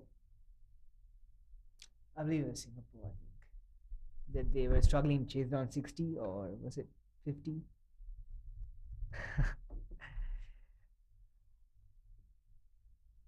YouTube user Smart Eyes asking, when will Nepal's match take place? Well, Nepal are facing Hong Kong in the afternoon game at 2:15 local time. That's 12 p.m. Nepal Standard Time. 2:15 local time is also 2:15 Hong Kong time. No time difference. There we go. That's guided away to Gully. A dot ball, a very valuable dot ball there from Amna Sharif. And here we go on YouTube. We are approaching 1,000 viewers for this game. Amna Sharif playing to the crowd. There we go. A quick single to mid-off. A slight misfield, but I believe the batters would have made it in any case. Yeah, as I was saying, Bhutan's bowling is pretty decent. They collected 9 wickets from Nepal, and Nepal has a pretty decent batting side. And just restricting Nepal to 94 runs.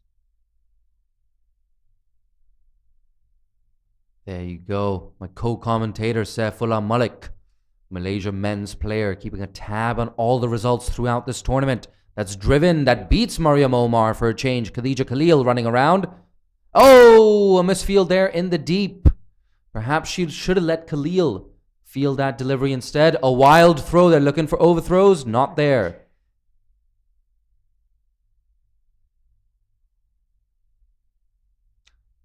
Tarif Hussain predicts 125 plus. SM Nahid, he disagrees. He says 119. Cricket Talk agrees with Mr. Nahid. 120 under. Nazmul Hassan says 110. I wonder if he's a Kuwait fan. Yeah, the name would suggest that he probably is. That's down the ground. Work to do here for Long On, who does a really good job. Mariama Haider, the left arm spinner. What would your prediction be, Jay? I'm going to go with 116. I'm Yeah. feeling 116. Yeah, that was a good prediction. I think 116 is fair. I don't believe they would be crossing 120. Here we go. A change of angle coming around the wicket this time. That's wide on the off stump. That's chopped down to gully. Oh, an interesting bit of fielding there. Yeah, they could have definitely gone for the second, I think.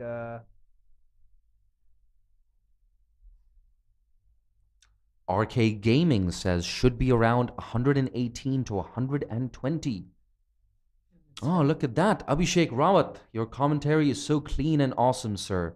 Exciting. Thank you so much, Abhishek. Your encouragement means a lot to me. I'm glad all of you are enjoying this broadcast. That one just going on with the arm. A dot ball to close things out. It's now 98 for 5 Bhutan after 17.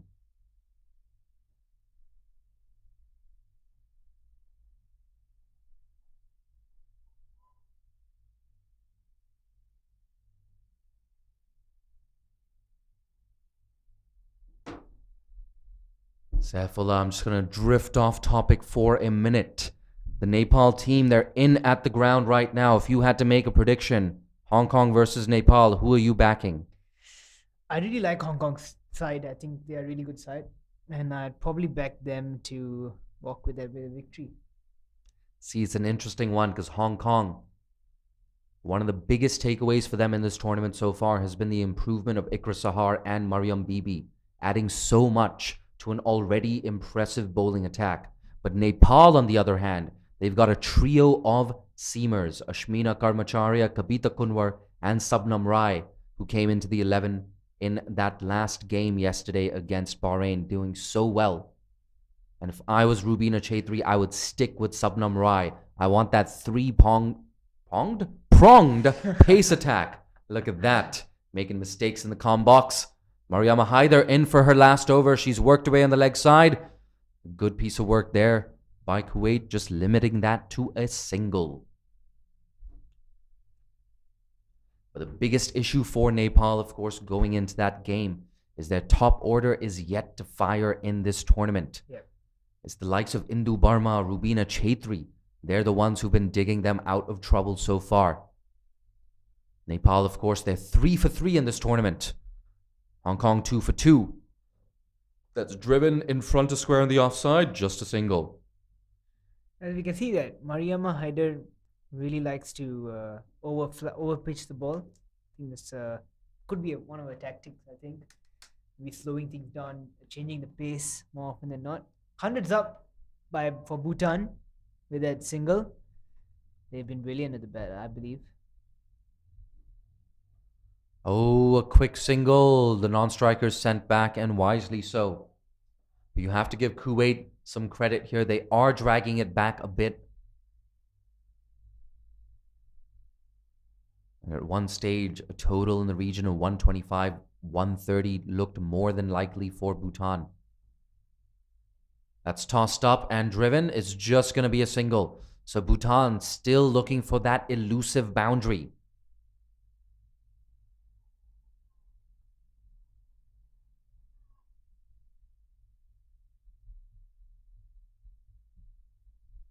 Sagar Pangeni says, next game, Nepal versus HK, 12 p.m. today. That's Nepal Standard Time, lofted, down, too long on, just a single. You do not challenge the arm of Mariam Omar in Bhutan. They know that.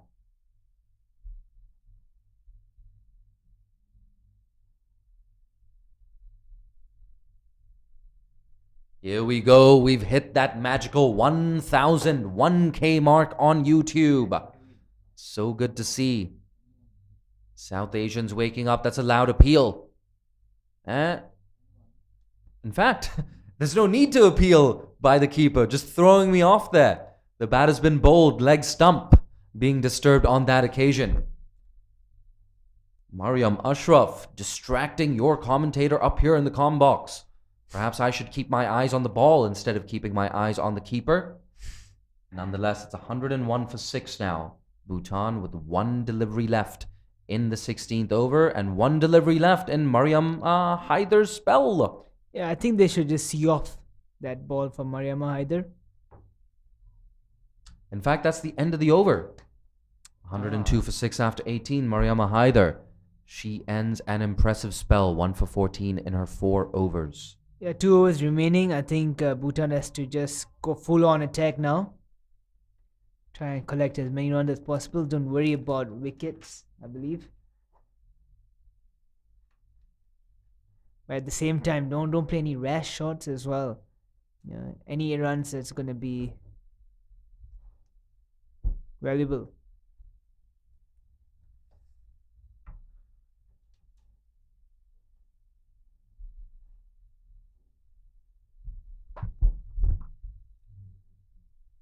Here we go. 12 deliveries left in this innings. Amna Sharif.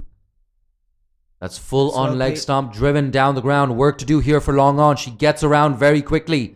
Puts in a dive, but that allows the batters to get back for 2. And loud cheers here from the Bhutan dugout. They know that boundaries have been hard to come by. If you can turn those 1s into 2s, you get a little bit of momentum into your innings. And then, you strike a boundary or 2 suddenly. You've got 16, 17, 18 runs off the final 2 overs. Here we go. Around the wicket she comes. That's short outside the off stump. That's misfield. That's poor. Absolutely. It's running down to the boundary. Kuwait lucky. That's the longer boundary there.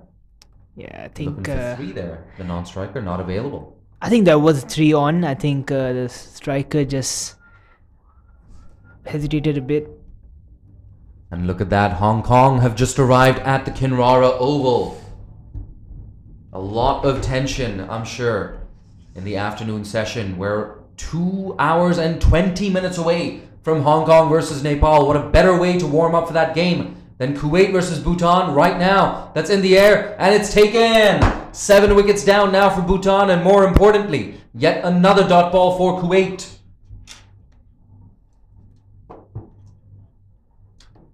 Yes, 7 wickets down. We're going to see a new batter arrive at the crease now. It's the left arm seamer, Anju Gurung, walking out at number 9. She's going to have a big role to play with the ball. Probably one of the best bowlers in this tournament, Anju Gurung, with that left arm angle. She's going to want to get a couple of boundaries away and give herself even more runs to work with. Yeah, Karma Dima is missed out on that full toss, I believe. I think it was there to be put away. Yes, unfortunate there from Karma Dema, not quite getting all of it. Lobbing it up to mid-wicket. Amna Sharif with yet another wicket. She's picked up 2 wickets so far. A couple of deliveries left in her spell. I beg your pardon, 3 deliveries left in her spell. It's a 5-4 offside field. We've got Mariam Omar at deep cover there. Priyada Murli at long on. That's a very optimistic appeal. Mariam Ashraf, vociferous behind the stumps throughout the day. Yeah, she seemed very animated about that, but I think that was never going to be given in a million years. I like this though. Good stuff here from Amna Sharif. Captain leading from the front. Is that a drop catch? Perhaps a bit of an under edge on that one. Nope. The umpire says byes. Yeah, it's poor work behind the stumps. Not sure why she didn't get down collectively with the gloves, to be honest. I actually did sense just a bit of a deflection on that. A bit of an under edge. Perhaps that one making it just a little bit tight and tougher for the keeper, but the umpire disagrees with me. And his decision counts more than my opinion. Oh, dropped by Khadija Khalil. Parries it down to long on. The batter's going to get back for a second. Are they going to try? There we go. Another run out. Kuwait pick up yet another wicket. 8 wickets down now. So Khadija Khalil dropping that catch, which inadvertently earns Kuwait a run out. Yeah, I think Khadija Khalil did well to stop that from going to the boundary. Looked like it was going over her head. But Kuwait doing a really good job of bringing this back. A couple of overs ago, it would have been unthinkable for Bhutan to get bowled out. They had so many wickets at hand, but they're losing wickets in a flurry. They're not getting the boundaries either. And every single one of those wickets doubles up as a dot ball.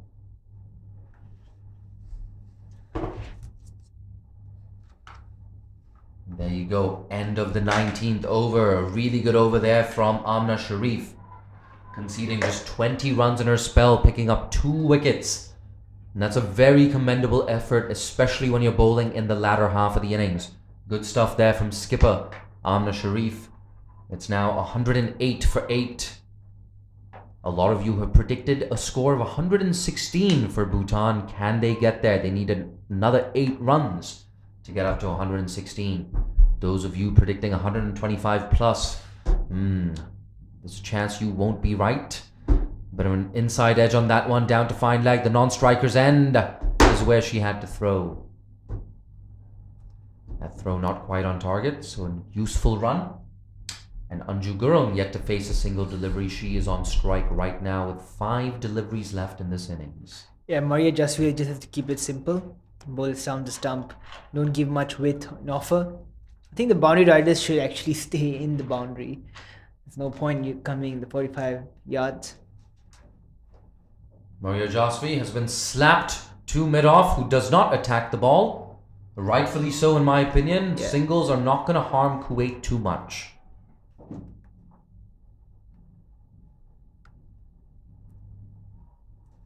There's Mariam Omar there at mid-off. And I feel like this might be the line here from Maria Jasvi. Just short of a length outside off stump. Apologies, Mariam Omar at short cover there. There we go, that one keeping a little low. She's been bowled, so 9 wickets down here for Bhutan on this occasion. It's Sonam, the fast bowler. She'll have a role to play in the second innings, but for now, she's walking back to the dugout for a duck. So really good stuff here from Maria Jasvi. Yeah, Kuwait have managed to pull things back really nicely. I think at one stage Bhutan were looking to score at almost 130. And that's not the case now. Struggling to even reach 115, I believe, with 3 balls remaining in this over.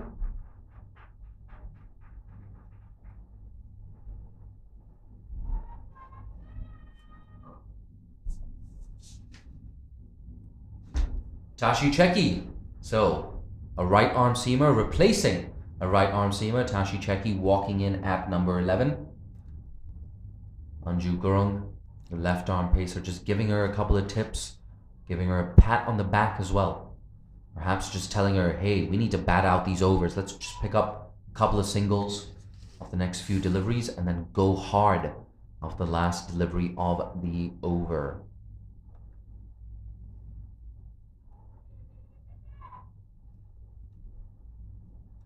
Maria Jasvi, good over so far. Oh, commentator's curse, down the leg side. They scampered through for a single. So 2 bonus runs here for Bhutan.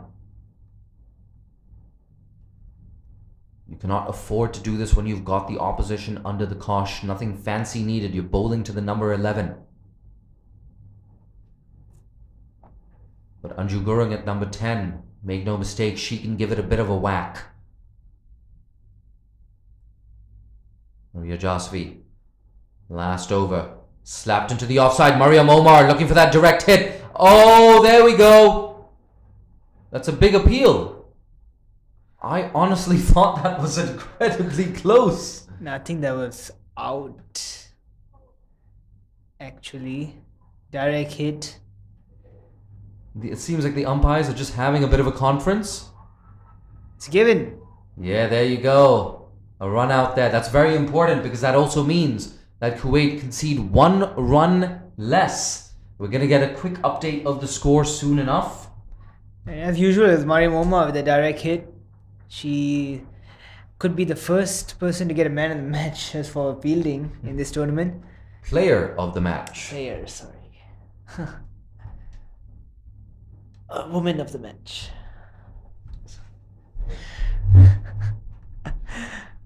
But in any case, for us, the scorecard in the commentary box, I believe it's working for you. For us, having just a slight technical glitch, not a big issue. We'll get you that score as soon as possible. There you go.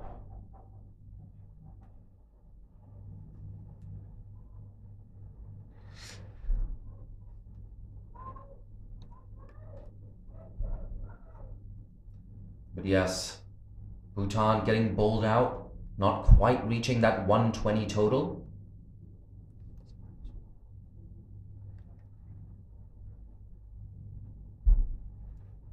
And like we said, we're just going to try and get you confirmation on that final score. I have a feeling it's 112 Yeah, all out. target's 113. We're having a rare technical issue. No technical issues at all this morning.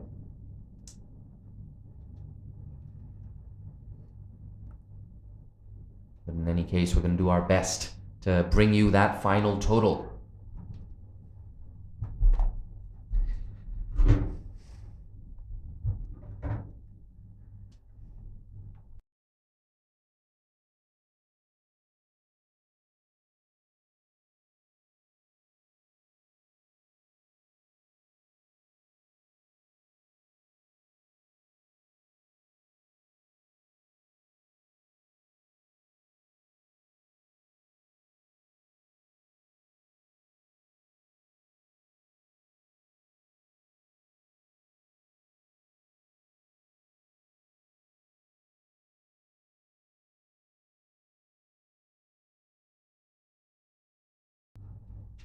And yes, just a final confirmation of the score. It is indeed 112 all out. If you're just joining us, the news from the middle is Kuwait won the toss, decided to stick Bhutan into bat.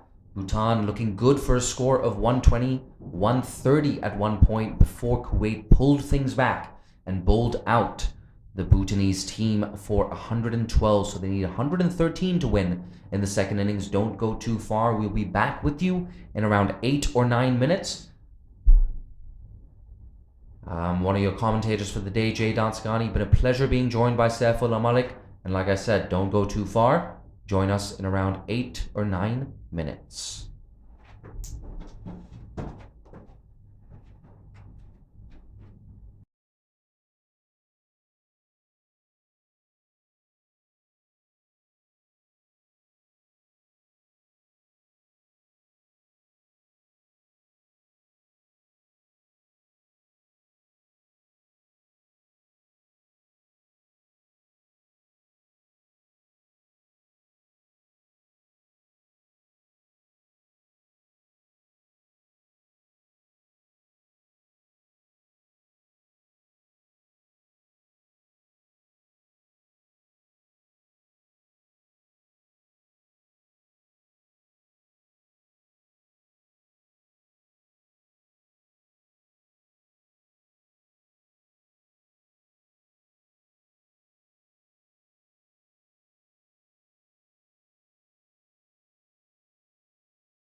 Welcome back to the second innings. A big chase for Kuwait, chasing down 113 runs.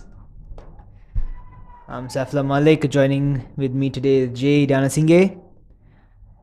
And it's going to be a fascinating chase ahead. And the all-important match between Nepal and Hong Kong is due next as well, so don't go anywhere.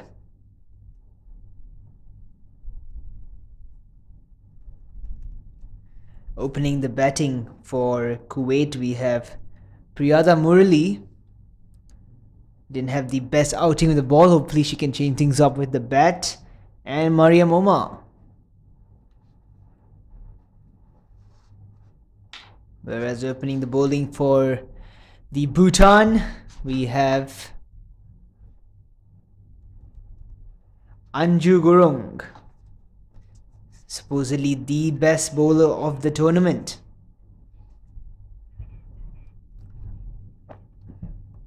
As we can see, CricTracker is tracking this match, must say. So a nice field here. That's standard field that we get in ODI games and don't see that too often in T20s, but I like this intent from Bhutan. Very attacking. We have a short cover, we have an extra cover, we have a point, we have a backward point, we have a mid-off, mid-on, short mid-wicket, deep fine leg and a deep third man. Anju Gurung, most promising bowler.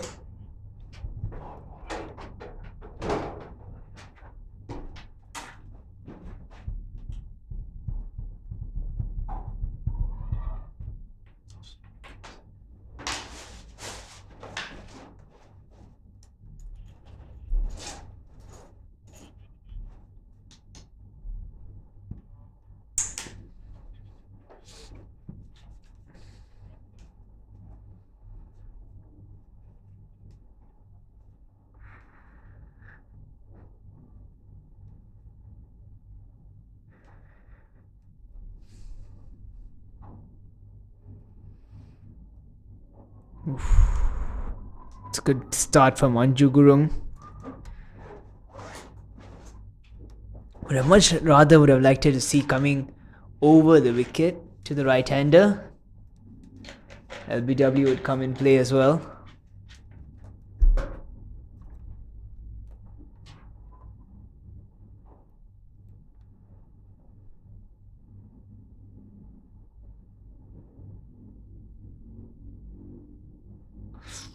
Anju Gurung has a natural in-swing.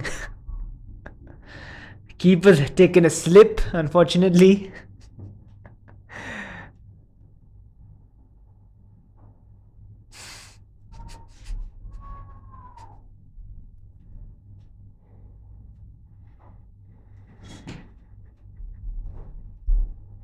Yes, absolutely. So much resting on the shoulders of Anju Gurung. If Bhutan want to defend this target of 113, the left arm seamer played for the Falcons at Fairbreak Invitational. Here we go, the hop, skip and the jump, right on the money. Anju Gurung, of course, playing the same team as Marzan Kapp, Mariko Hill, Susie Bates. What a great experience it was for the left arm seamer. Fairbreak Global, an absolute game changer for women's cricket and associate cricket. Here we go. Anju Gurung around the wicket, looking for that early breakthrough. Oh, look at that. Weaving a web around the Kuwaiti openers here on this occasion. An inside edge down to fine leg. Could have easily gone on to the stumps. Yeah, Mariam Omar is lucky to get away with that.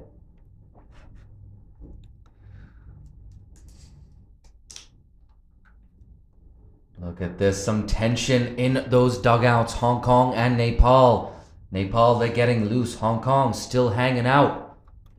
Nothing wrong with that. Got to feel nice and relaxed before the big game. That squeeze into the offside. And she's found the gap. First boundary for Kuwait. It's a beautiful stroke. Time to perfection, Priyada Murali. Absolutely, the experienced Priyada Murali showing her experience there. Not hitting that too hard. Piercing that gap in the cover region. First boundary for her, first boundary for Kuwait.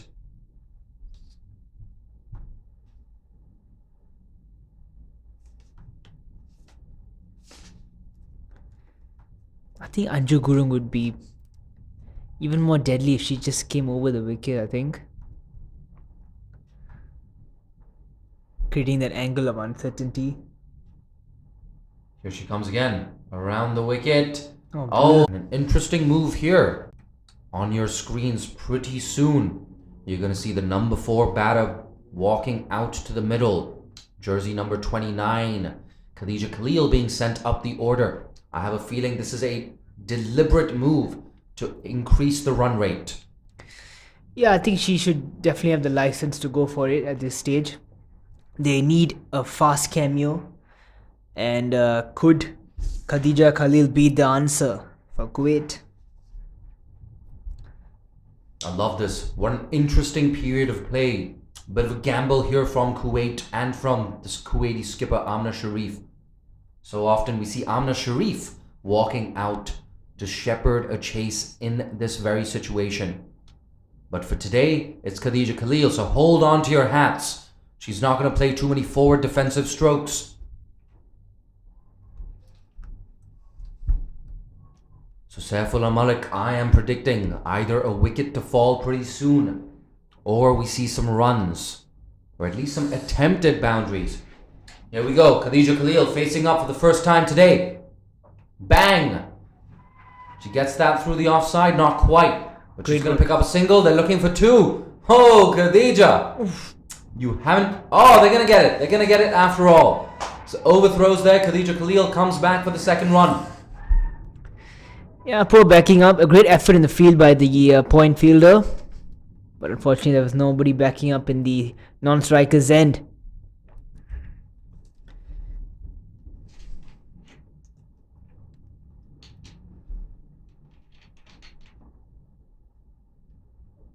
That's guided away, and they're going to get a quick single. Dechan Wangmo very sharp in the circle as usual. The skipper there for Bhutan. We can see Wangmo, of course, was impressive with the bat, getting a score in the region of the 20s, I believe.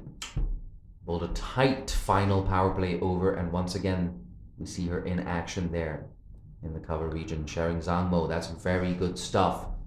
Full and on leg stump. Anju Gurung, she's been fantastic there at mid-off and long off. No mistake. Great anticipation there from the left arm seamer. and just 4 runs coming off this over, I believe.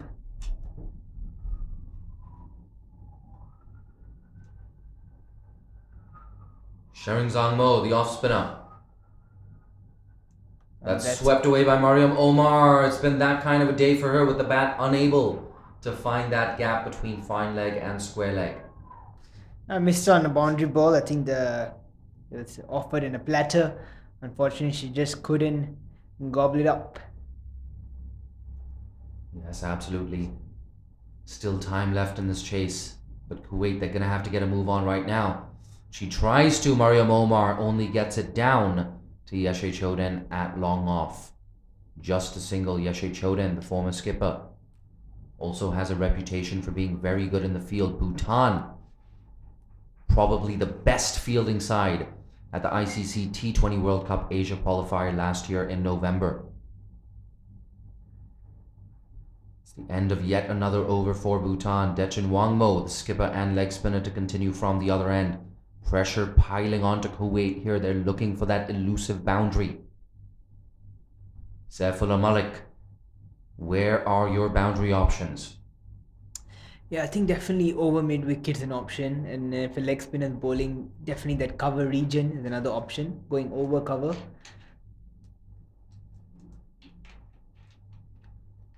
Turn that into a full toss, but goes straight to Dechan Wangmo, who makes no mistake. That's been cut off. That's a good effort by Dechan Wangmo. And right in front of us, we see in the commentary box Hong Kong fast bowler Alison Siu picking up a frisbee. There you go. Hong Kong just getting warm before their encounter against Nepal. An hour and a half to go for that game.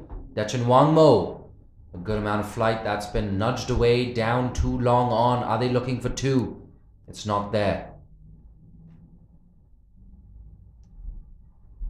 Khadija Khalil, of course, promoted up the order. She's on strike now. Does she take on the leg spinner? I feel like a big sweep shot's coming if it's on the cards, I think. They don't have a mid-wicket in play. It will be against the turn, but there isn't much turn in the surface to begin with. Here we go. Khadija Khalil, the pinch hitter on strike. That goes into the leg side. Ooh, just one bounce to the fielder there. Sonam fielding at a short mid-wicket. Very, very hard to take those. Diving in front of you. Unable to collect that on the half volley, and the bat is scampered through for a second run. Khadija Khalil, she's going to keep strike here. She definitely looked like she was trying to go over mid-wicket in that ball.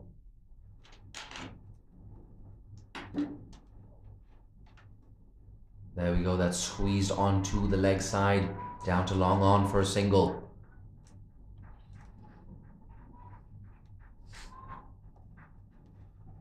Clearly, Kuwait are fully aware that they need to get a move on right now. You don't want that required rate getting up to 8, 9, or even 10 runs and over. Very hard to come back from such a situation. Brilliant, very tight bowling there. That's Mariam Omar. She continues to be frustrated. Saved a lot of runs in the field. Took her catches, great ground fielding, some brilliant dives. She goes big. Oh, that's a drop catch at mid-wicket. You've got to take those. Bhutan, we were just praising their fielding. Perhaps a bit of a sharp chance there. That was drilled by Mariam Omar. She's still unable to find her first boundary of the innings. So a bit of a reprieve there for Kuwait. The 8th over has been brought to a close. 2 wickets down Kuwait. It could have so easily been 3. And we can see the required run rate has now climbed up to 8.2 runs and over. And I think it's a bit of a tricky situation to be a Kuwaiti batsman. I think they can't afford any dot balls from this stage onwards. Oh, that's flighted. Deceived in the flight there. Khadija Khalil trying to go big. Unable to make any connection on that. She's definitely looking for that big shot. I definitely like the intent here to send Khadija Khalil up the order. Only time will tell. Does it pay off? Oh, another play and a miss. No movement of the feet. Just taking her eyes off the ball as well. Yeah, one thing that I don't agree with could be the fact that the boundary riders are going way too inside, walking way too inner to the 30-yard circle, 25 yards, beg your pardon. Goes big again. Chance here for Anju Gurung. Decides not to go for the catch, and wisely so. Keeps it down to a single. You don't need a... Singles will not hurt Bhutan at this stage as well. Boundaries, however, will definitely cause some damage. 1 run now in 3 deliveries.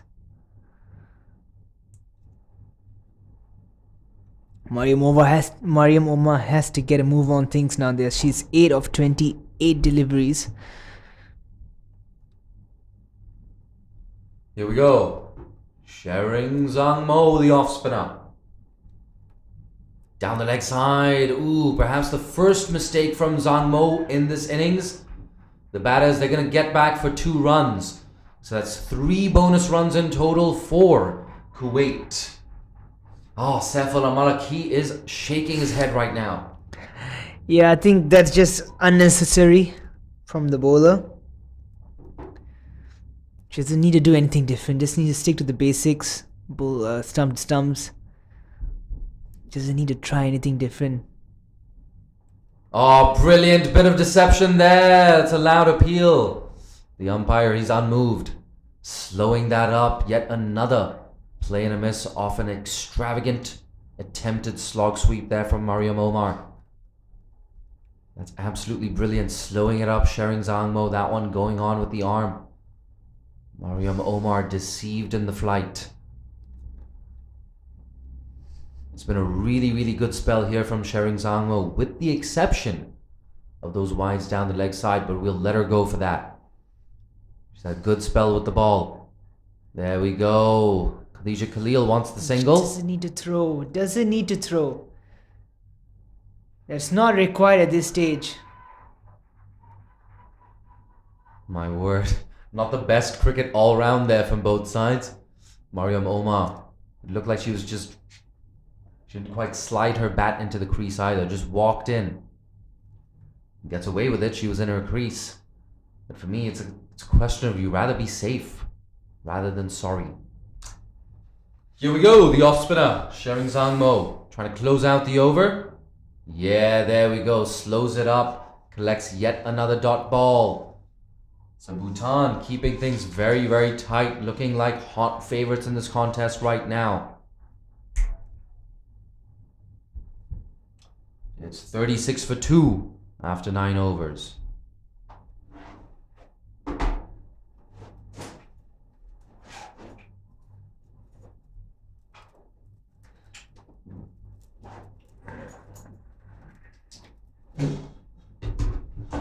Our required run rate has now gone up to 7.7 runs an over.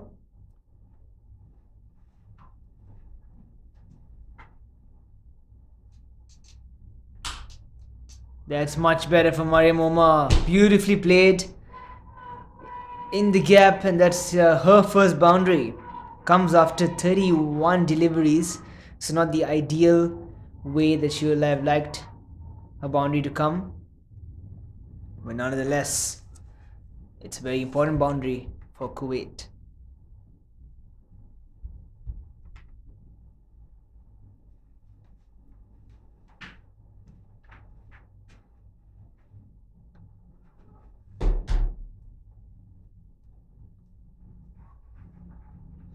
Single, boundary in a single, that's good cricket.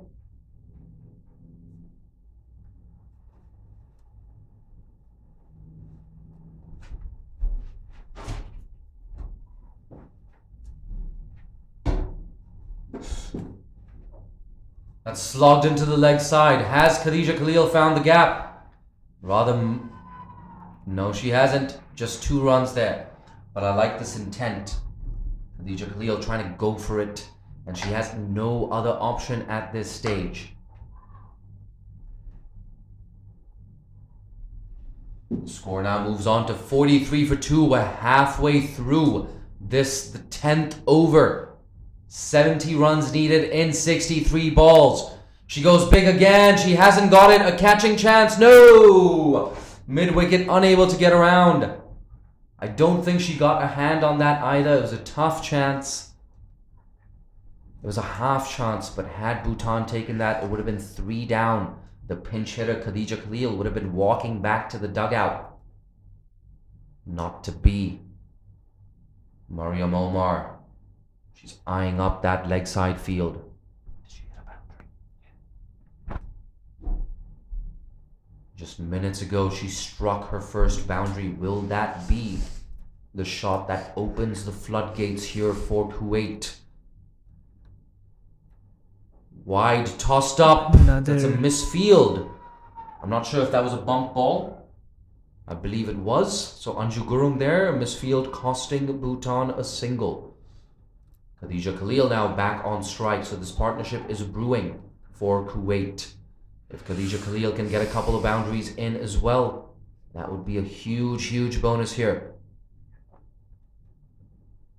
Come on, Khadija, you've got to go for it. Down the leg side, she's going to collect some free runs. There's work to do here for third man, who cuts it off quite easily. Yeah, I mean, this over has been a shocker of an over for Dechan Wangmo. Absolutely. 3 bonus runs. And it's the captain as well, Dechan Wangmo. You got to lead from the front. You can't be drifting down leg. You cannot give free runs to the opposition. Khadija Khalil on strike. Goes big again. Straight to deep mid-wicket. Deep square leg, rather. It's a single. I wouldn't mind seeing an over from one of the fast bowlers. Just to get things back on track for themselves. And it's a water break. Absolutely the halfway point in this chase. 46 for 2, Kuwait.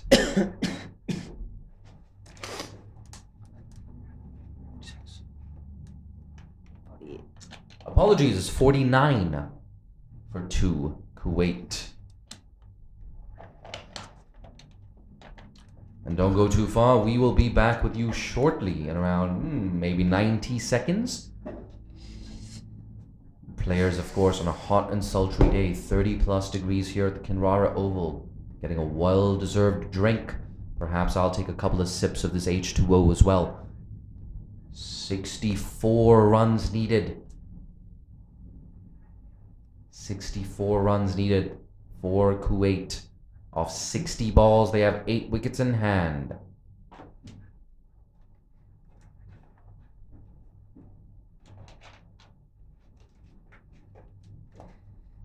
Yeah, I think Bhutan, 1 wicket now would just sort of pull things back in their direction. The pendulum is sort of swinging into Kuwait's way at the moment. 64 runs in 10 overs isn't a mighty feat to accomplish, but a couple of dot balls in there will sort of get them panicky a bit. And could that last over be the catalyst though for Kuwait?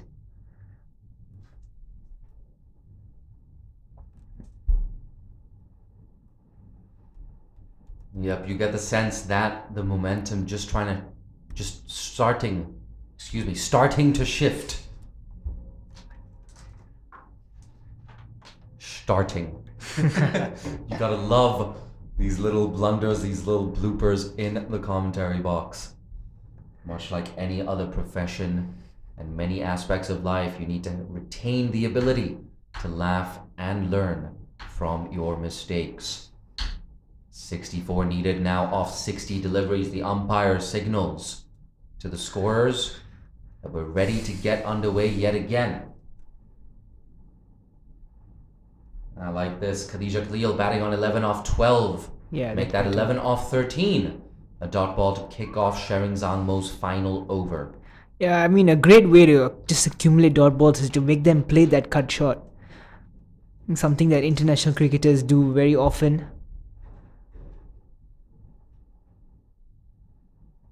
Bang through the leg side. She doesn't get all of it. Deep mid-wicket. Runs in and cuts that off really well.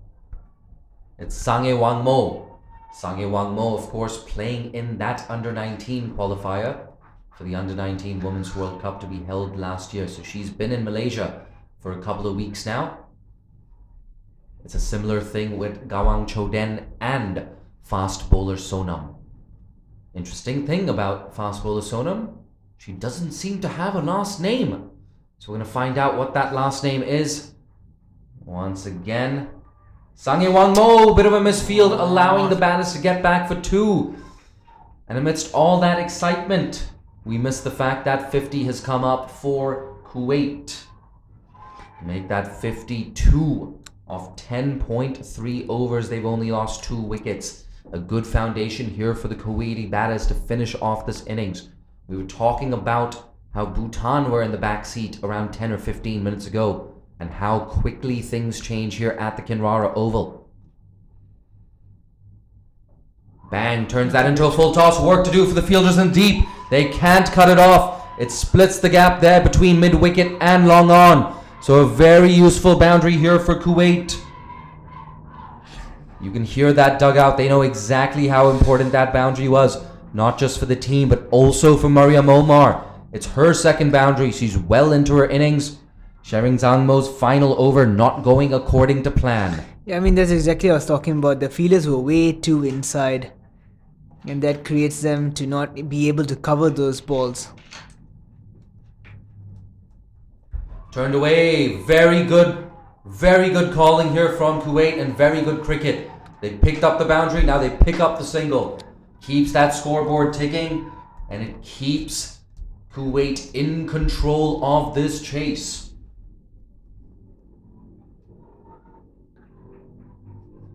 Yeah, I think Bhutan need to bring on one of their marquee fast bowlers back into the attack, just to slow things up a bit now.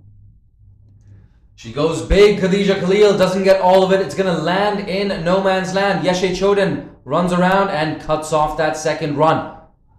A good piece of fielding there from Yeshe Choden. We have 9 overs left. 55 needed off 54. Kuwait have 8 wickets in hand. All my YouTube viewers, anyone watching on Facebook or CricTracker's official website, I want to hear from you. Who are you backing in this game? 55 of 54. Who are favorites? Who's gonna win?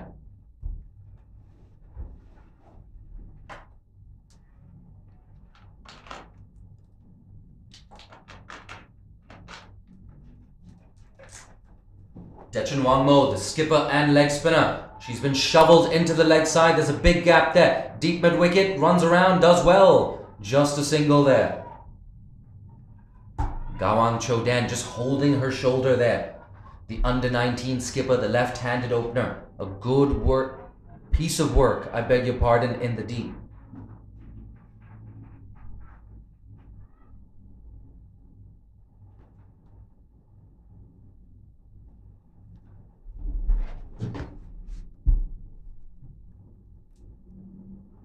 Into the leg side. Mariam Omar finds that gap in front of square on the leg side.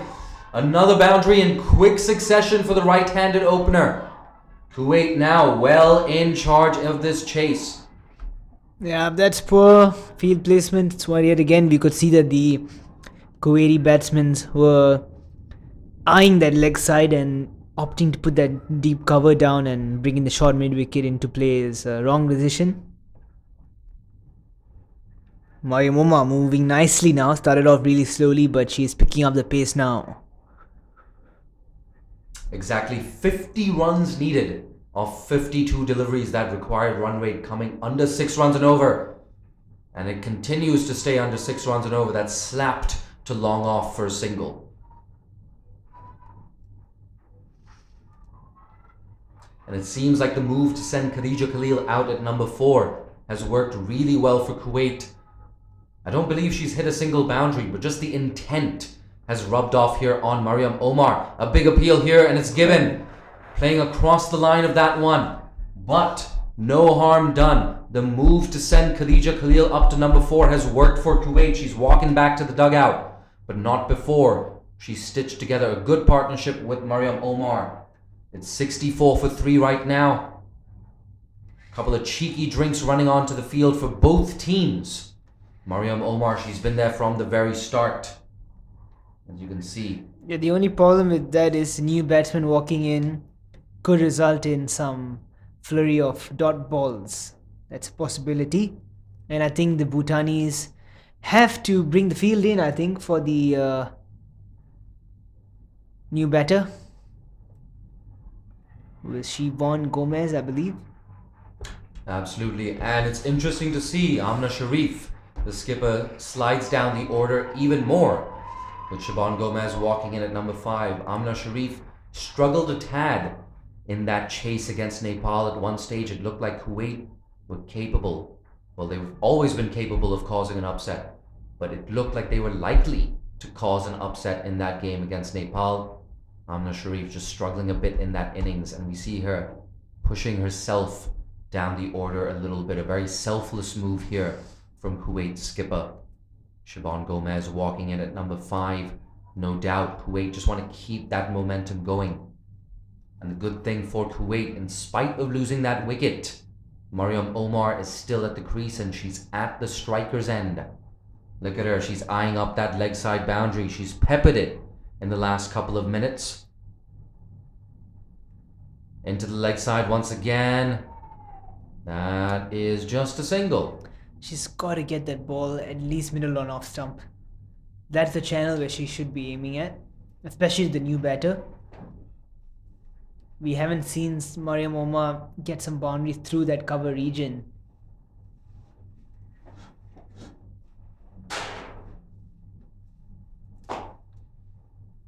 The leg spinner has been lofted over the offside. Will this find the gap? Yes, just about.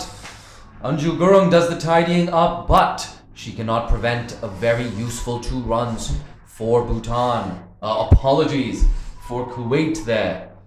Useful 2 runs for Shaban Gomez brings that over to a close. Yeah, a bit streaky from Mariam Omar, but still collects a couple of runs nonetheless.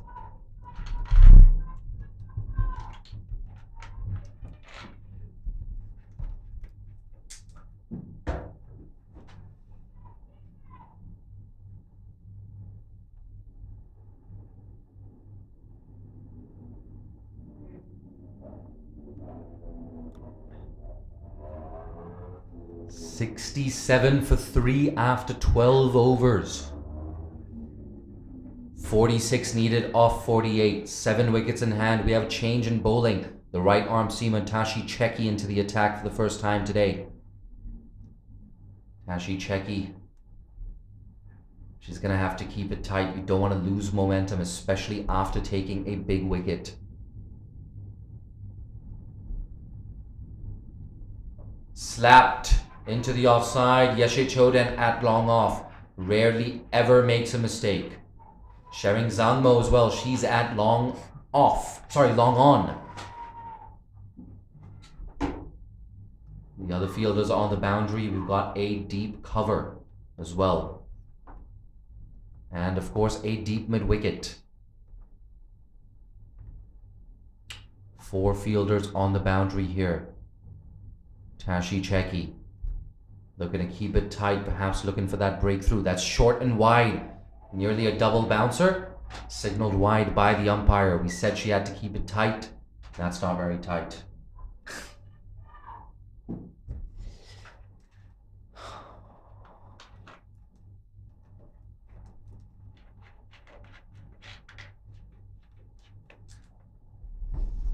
I'm 3 bottles of water into this commentary stint. 1,500 ml of water. I need that voice for the next game. What a Oh, shot. look at that. A reverse sweep. The shot of the day. It goes to the boundary for 4. Beating that fielder at third man. If Kuwait do win this match, you have to feel Mariam Omar, strong contender for player of the match. I'm definitely going to ask her about that in the presentation ceremony. Oh, definitely. That's an exceptional shot. Out of nowhere. I'd never expected that to have been played. I think that's the first reverse sweep I've seen of this tournament as well. Brilliantly played by Mariam Omar. For me, it's the second. I just cannot put my finger on who that first person was. But that's okay. Kuwait, they don't care. They've got 4 runs. They've got a target to chase. And they're in the box seat. Here we go. Mariam Omar. Will she do it again? No, she's going to tuck it away off her hips for a single. What smart cricket here from Mariam Omar. Picks up a boundary. Picks up a single. Scoreboard pressure here for Bhutan.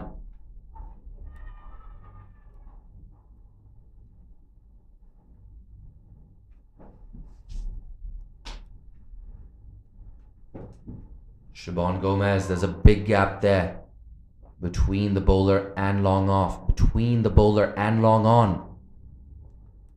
Down the ground, she goes for that gap. There's work to do for long on. Shering Zangmo makes no mistake. That's a very good throw from the deep.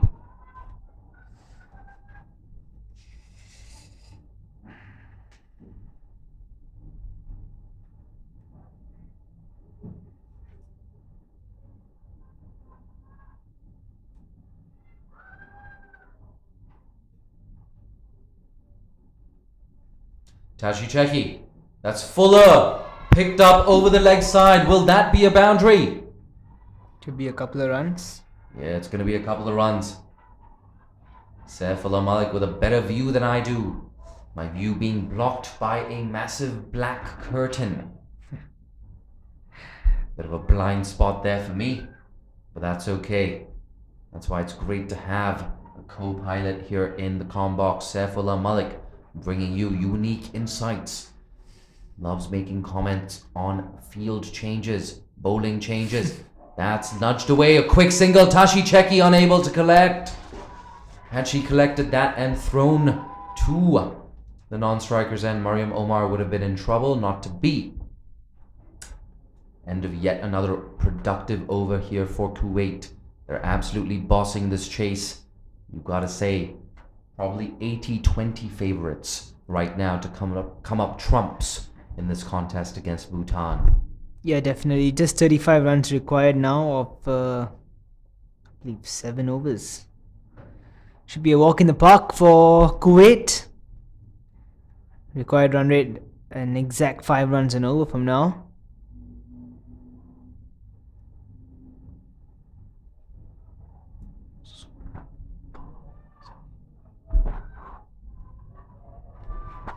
Absolutely.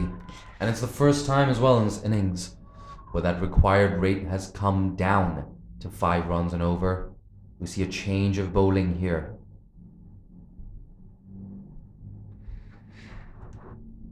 In fact, there we go, Dechan Wangmo having yet another change of heart. And you get the feeling she's got to introduce either Sonam or Anju Gurung. That's exactly what she does. Sonam is into the attack. She has 2 overs left. Anju Gurung has another 2 overs left. They should most definitely bowl sooner rather than later. If I was Bhutan, this chase is getting out of hand. I'd go bang, bang with Sonam and Anju Gurung right now. Try to get this momentum back. Try to get Mariam Omar out right now. Yeah, you've got to be aggressive. They definitely need Mariam Omar's wicket. I think that is really, really important. Here we go, big spell, Sonam Choden. Oh, a wide delivery to kick things off. That's not how you want to start a new spell. Yeah, she needs to be much tighter than that. Needs to pull stump to stump. And hopefully get a mistake from Mariam Omar's bat.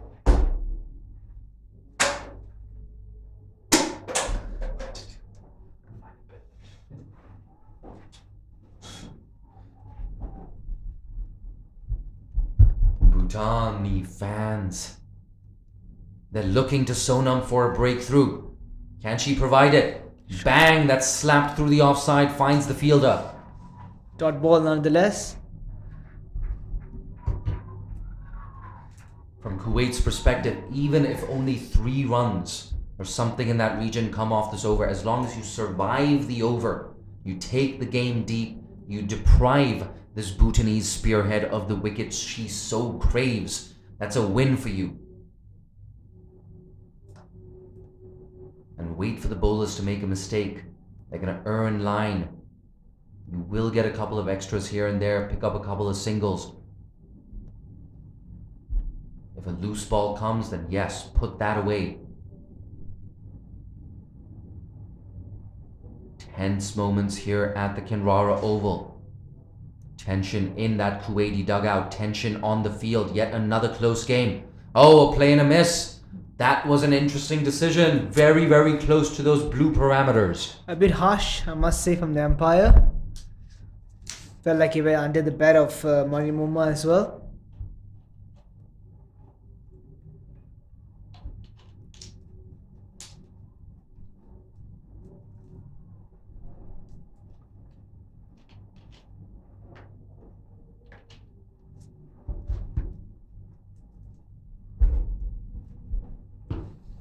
Sonam coming off a much shorter run here. That's slapped to deep mid wicket. They're looking for 2. They're going to try and come back for it. There's a chance here. That was a very strong throw, but Sonam should have been up to the stumps there. Didn't give herself much of a chance of effecting a run out. She was standing far too far behind those stumps. You have to be closer to the stumps, collect that on the full and try and whip the bails off. Mariam Omar on strike. This has been a good over for Kuwait. Coming off a shorter run. Bang over the offside. She's going to collect another 2.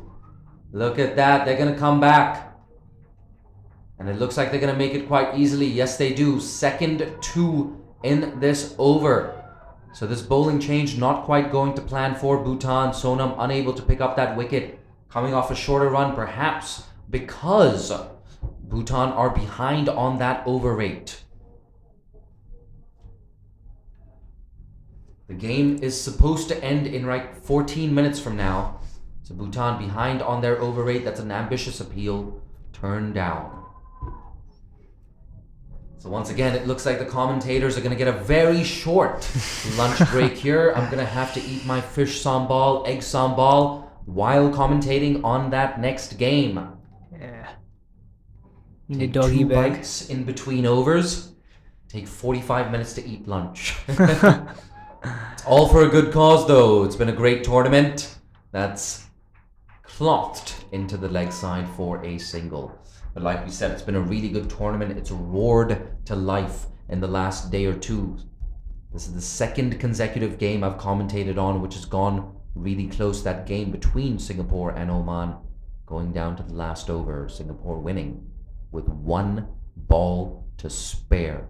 Vinu Kumar really making a name for herself. Sonam off a short run. Shot. Slap down the ground. Work to do here for mid-off. Long off, I beg your pardon.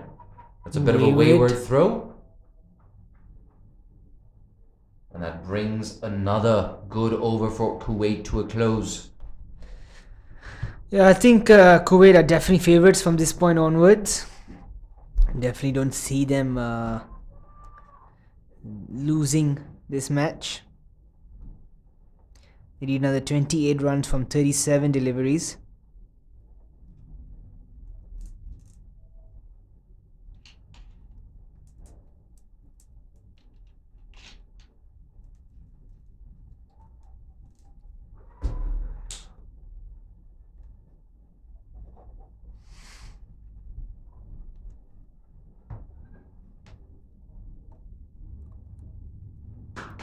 Here we go. The left arm seamer, Anju Gurung, brought back into the attack. There's a chance it might be a little too late here for Bhutan. 86 for 3 is the score after 14 overs. 27 needed off 6 overs. So Kuwait firmly in the box seat here, but 1 wicket can completely change things for Bhutan. It could be the spark that they need to come up trumps in this contest. Coming from around the wicket, Anju Gurung. Yeah, Sonam is on 42 as well. It's been a good knock from her anchoring the innings. Here we go, the left arm seamer. Oh, no foot movement there from Gomez. Playing a miss there. 27 off 35. Yeah, 1 maiden over here could just shift the tides a little bit. And Anjum Gurung is definitely more than capable of doing that.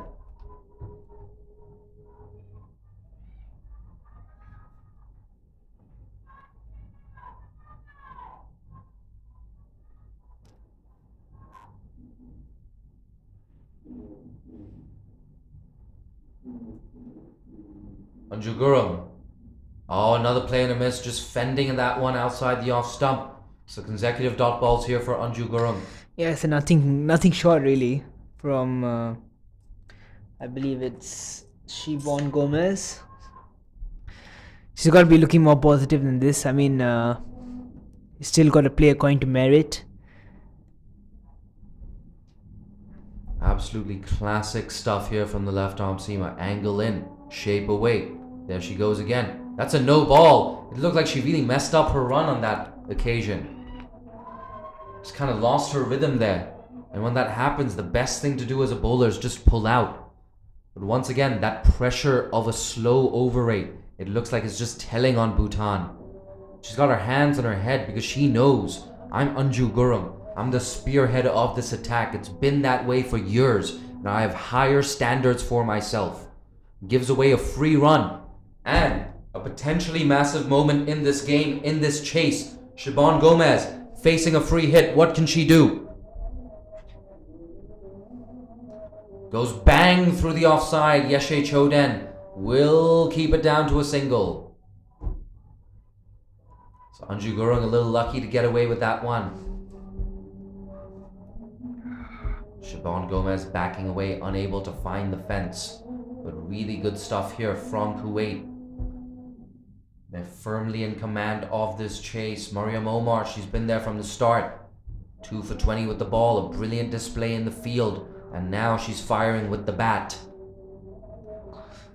Through the offside, Yeshe Choden, she's been in the thick of things. She hasn't made a single mistake. Keeps that down to 1. But at this point, Bhutan, they need wickets, they need dot balls, especially the wicket of Mariam Omar looking so dangerous. Siobhan Gomez walking in at number 5. It's her non-striking partner, however, who's had the lion's share of the strike. Gomez on strike. That's well bowled. It's the third time in this over that Gomez has played and missed to a delivery outside the off stump. And I wonder, if I am Anju Gurung, do I mix it up with one that just goes on with the angle, perhaps a Yorker? Yeah, she's got to bowl this ball into the stumps, I believe. I completely agree, Seth. Target those stumps. Anju Gurung, last ball of her third over. And she knocked him over. There we go. We were just speaking of that. Perhaps a little fortuitous there for Anju Gurung. An inside edge there from Siobhan Gomez, and it's 4 wickets down for Kuwait. Perhaps a bit of a lifeline here. Can they capitalize on this? Oh, she's got her hands on her knees, Anju Gurung. Perhaps just feeling the heat, quite literally, here at the Kinrara Oval. And finally, walking in at number 6. She's pushed herself down the order, but she's walking in now. The Kuwaiti skipper, Amna Sharif. A punch of the gloves. That was interesting. Siobhan Gomez trying to go for a punch of the gloves. Amna Sharif, she's too focused. She didn't even notice. Walked right past her teammate. Here we go. Mariam Omar. Amna Sharif at the crease. The captain and the former captain. Out there in the middle. Trying to stitch together a partnership that takes Kuwait past this 112 total of Bhutan.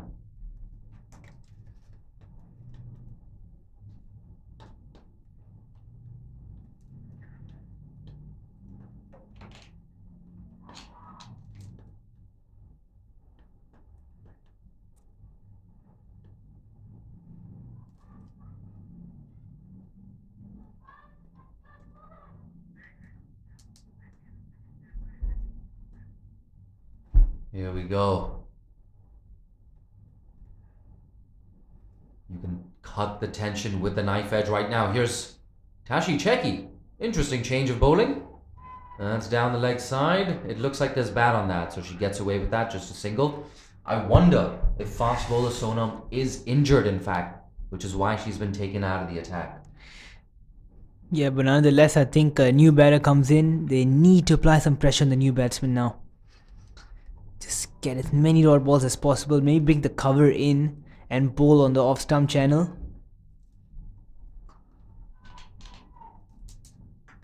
Just gotta make a play and miss. I'm going to correct my pronunciation. Tashi Cheki. I'm pronouncing it with a strong Caucasian accent here. Tashi Cheki. Into the attack. That's worked away into the leg side. Quick single. Could be trouble. And it is. It does hit.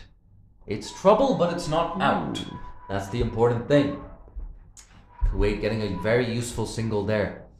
Oh, nervous moments there for that Kuwaiti dugout.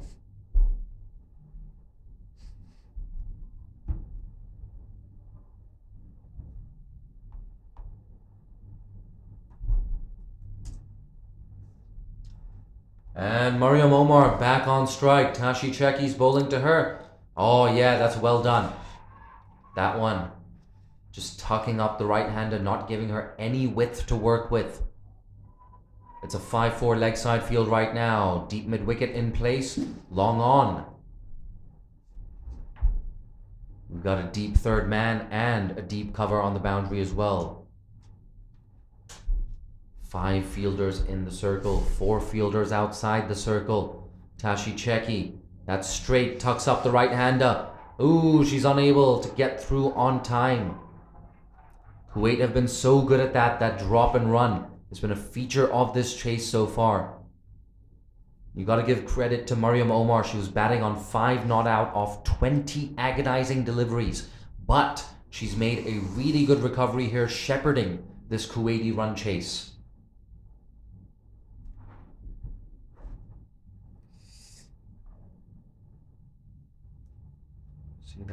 Say that again.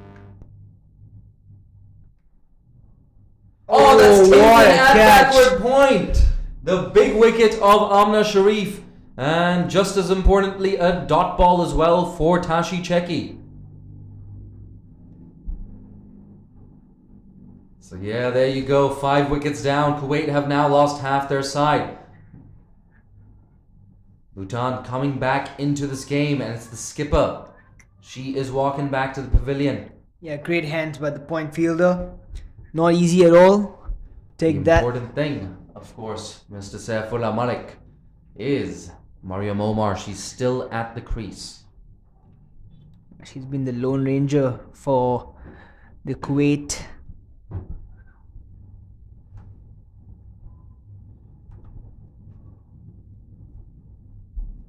There we go. As you can see on your screens, 92.45.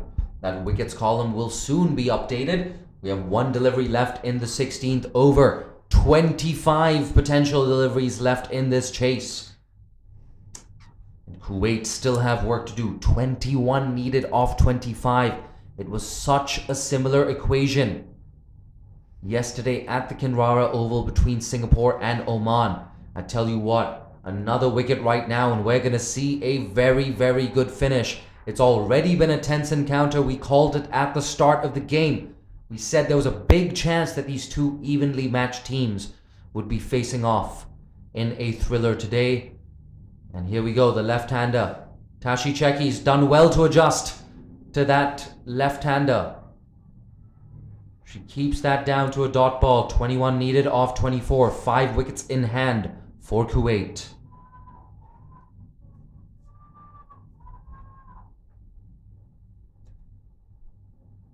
Saifullah Malik, 21 needed off 24 deliveries. Where's your money? Yeah, I think it's a tricky situation because anything can happen now. Dot balls can accumulate and that would result in Mariam Omar possibly making a mistake. But then again, some boundaries could be leaked, and if I had to put my money, you know what, I'm going to be a bit rebellious and going to go with Bhutan. Mate, you've read my mind, because that's exactly what I was going to do. I just get the sense that something's going to happen here. It's a brave prediction to make from the both of us, especially with Mariam Omar at the crease. And we see a change of ends this time for fast bowler Sonam. So it's good to know that the heavy workload she's been facing in the last couple of weeks has not taken a toll on her. She's still going to come in from that short run-up. We're 46 minutes away from Hong Kong versus Nepal. Sonam, that's full. Oh, hey, a run-out chance here. Mariam Omar. Oh, no. Anju Gurung. A misfield at a crucial juncture. Yeah, but that's a really good ball from Sonam. Yorker, outside off stump. Exactly what is required at this stage.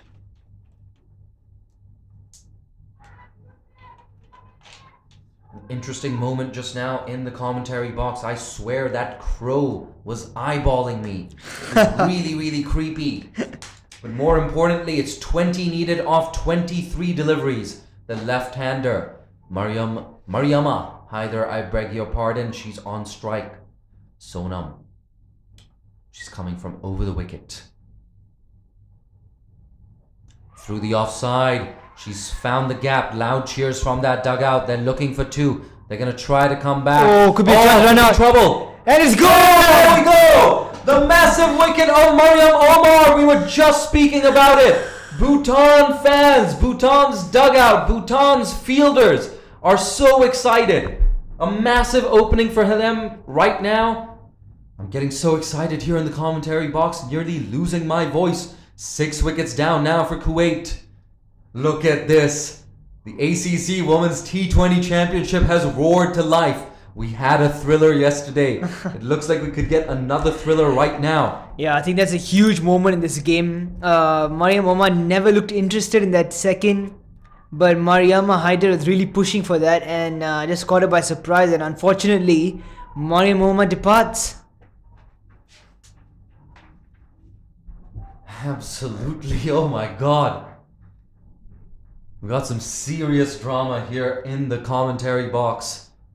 Well, out in the middle. We're just commentating on the drama. My oh my. It looks like we're gonna have yet another thriller.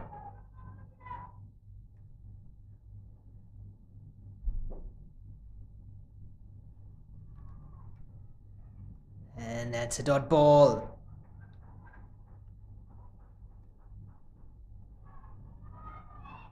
"94 for 6. Mariam Omar dismissed just minutes ago for 46. A really good innings. But you have to say, not sure Kuwait should have risked that second run. The risk not paying off. Here we go. Sonam. Oh, that's a big appeal. That one perhaps sliding down leg. Where is the non-striker going? I mean, that was an easy single as well. But the striker was just frazzled by the LBW shout. Yep, good call there from Saifullah Malik. So observant throughout the innings, my co-commentator, Mr. Saifullah Malik, Malaysia men's team player. Here we go, Sonam. On the leg side, that's worked away, runs for Kuwait. Is that going to run away to the boundary? Yes, it does. Big boundary here for Mariama Haider. Kind of takes the pressure off for Kuwait. That's a bad delivery to bowl. You have to bowl it on the off-stump channel, especially to the new batters, just to get those dot balls accumulating. You don't have protection, you don't have fine leg down as well. My word, that equation now shrinking to 15 off 19 deliveries. 4 wickets left. And maybe with that boundary, Kuwait have wrestled back the momentum. Maybe they're just about favourites. The thing for Bhutan is Mariam Omar has just been run out. She's sitting back in the dugout. That's nudged away into the offside. A very simple single. The experienced Mariama Haider, she's going to keep the strike. 14 needed off 18. My God. Saifullah Malik, the players out there providing us with yet another thriller, making us work hard.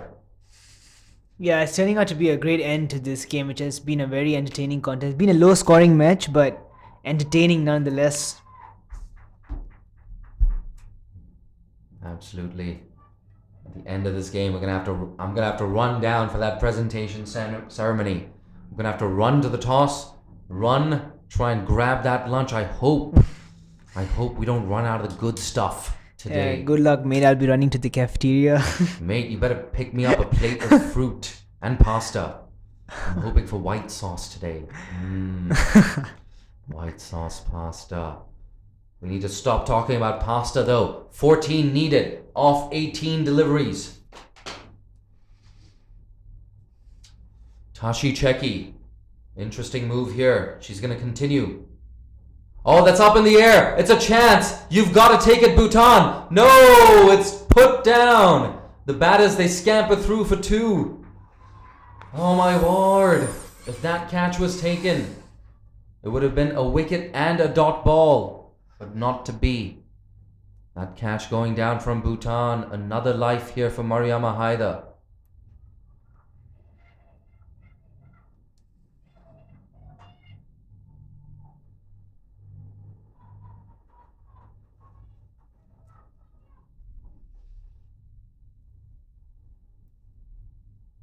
Tashi Cheki. That's really close. Big appeal. And a run chance as well. Oh my God, Saifullah Malik, that was so close. It looked pretty adjacent from here, Jay, I must say. I don't think height was a factor either. Tashi Cheki, not the tallest of bowlers. Not a lot of bounce in this wicket as well. It's not like it's keeping low on this wicket. It's very true bounce. No variable bounce whatsoever so far today. A very good batting track. Oh, that's edged down to third man. It looks like it's going to be a fortuitous boundary. Mariama Haider with yet another 4 to her name. That is really, really going to hurt Bhutan. Yeah, that's really fortunate. It's unfortunate as well for Bhutan.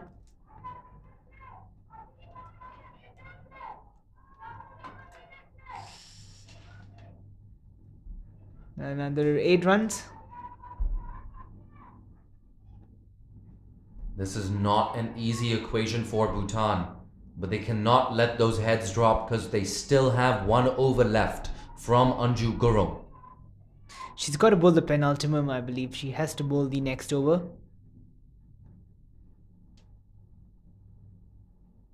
Absolutely no other option for Bhutan. But they need to get out of this over. That's guided away down to third man. Run out chance. Yeshe Choden. Oh, a direct hit would have seen the new batter at the crease, Maria Josvi, out of her crease. Not to be, however. We still have a delivery left in this over, I believe. And the countdown begins. 7 runs needed for Kuwait.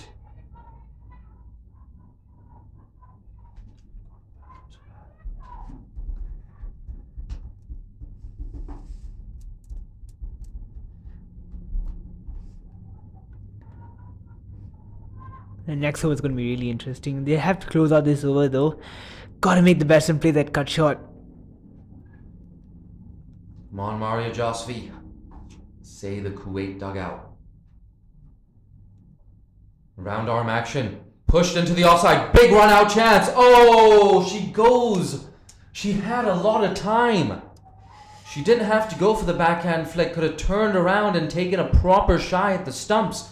Tashi Cheki, it's easier said than done, however. She had to think on her feet, and I don't think she chose the best option. Yeah, they've got to not panic at this stage. And we can clearly see what Kuwait is trying to do. They're just getting bat on ball and they're running. Even if it's going straight to the bowler's hand, they're going to run.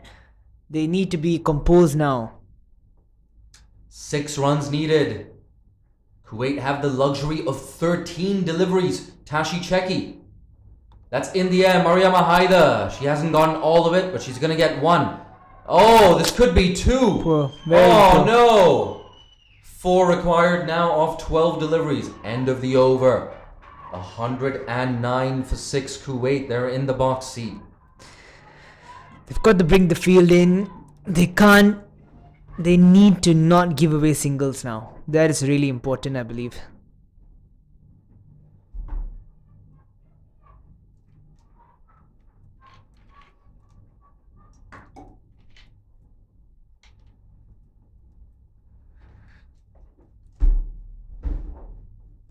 Can Anju Gurung get a maiden here?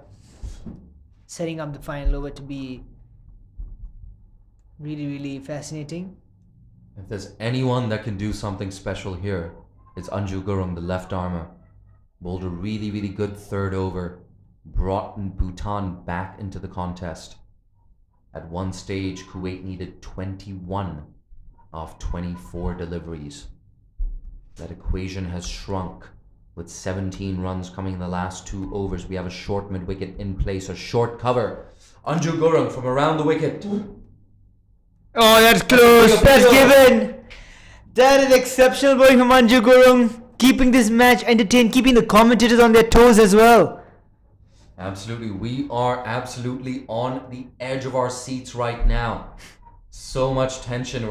At least I'm about to lose my voice here in the comm box. So lucky to have Saifullah Malik here providing really good backup for me, my co-pilot throughout the day. Mate, are you sticking around for that second game? I'm not going anywhere, Jay.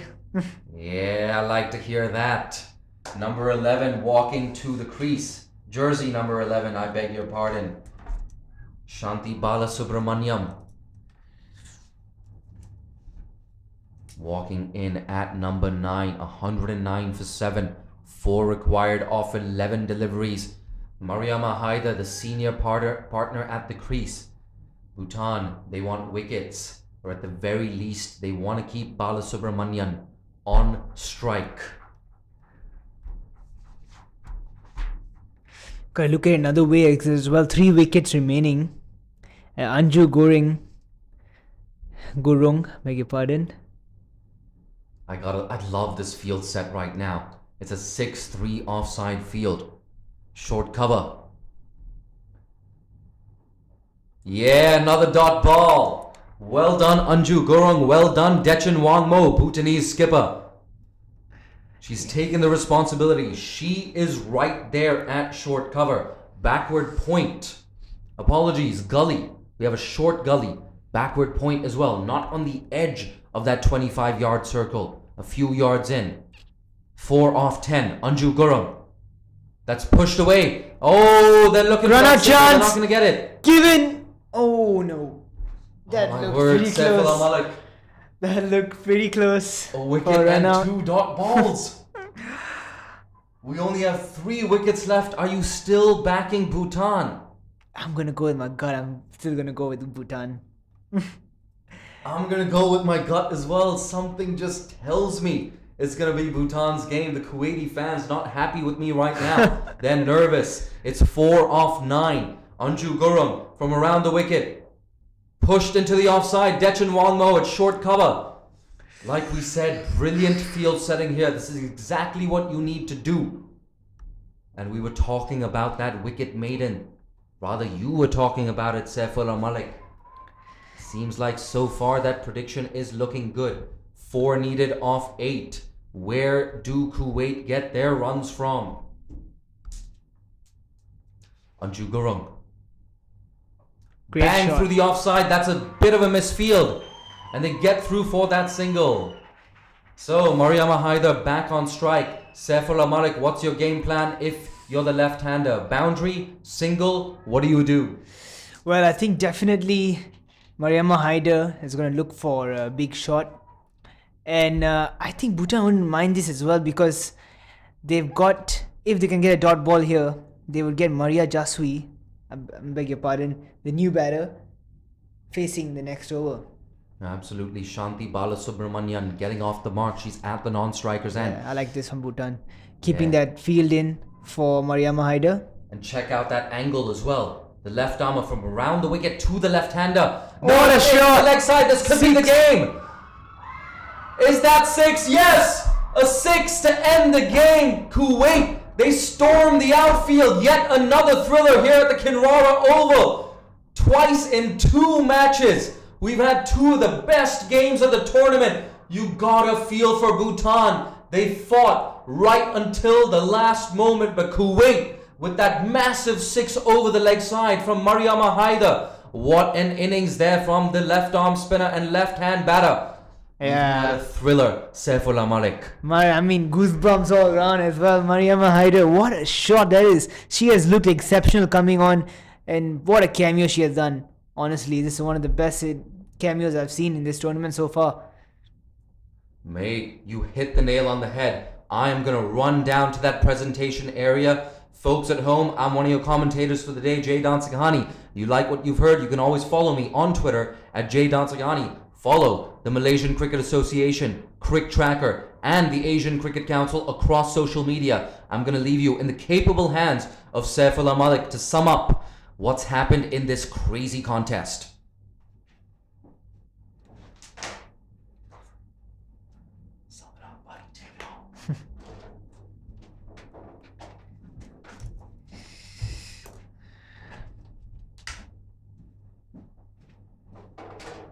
It's been a brilliant day of cricket and another exciting game ahead as well. I mean, all praise to Bhutan. I think they've done really well in this game. Has to be said. It's been a great show from them as well. But Kuwait, what an end to this game. We can see in the scoreboard now. Mariam Omar, she has been the main contributor in this innings. 46 of 52 deliveries. What a knock that is from Mariam Omar. And the cameo of Mariama Haider, 21 of 12. That would probably be the game-changing innings, I believe. Definite candidate for man of the match as well, Mariama Haider. What a knock that is.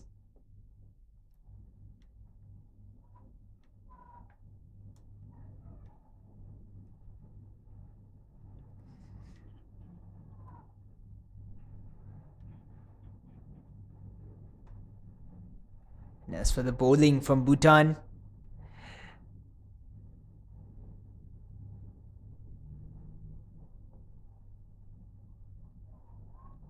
we have Anju Gurung, 4 overs. 2 wickets of 22 was keeping the match really interesting towards the end. Sonam, 4 overs, 1 for 23. Sharing Zangmo, 4 overs, 1 for 19. Deshin Wangmo, 4 overs, 1 for 28. And Tashi Cheki, 3 overs, 1 for 24. It's been a great day of cricket. To all our viewers, hope you had a really great time. It's been a fascinating game and another great match ahead as well, when Hong Kong take on Nepal. That's it from the com box. We have the match presentation after this, and don't go anywhere for the next game of the day. Thank you very much. This is Saifullah Malik signing off.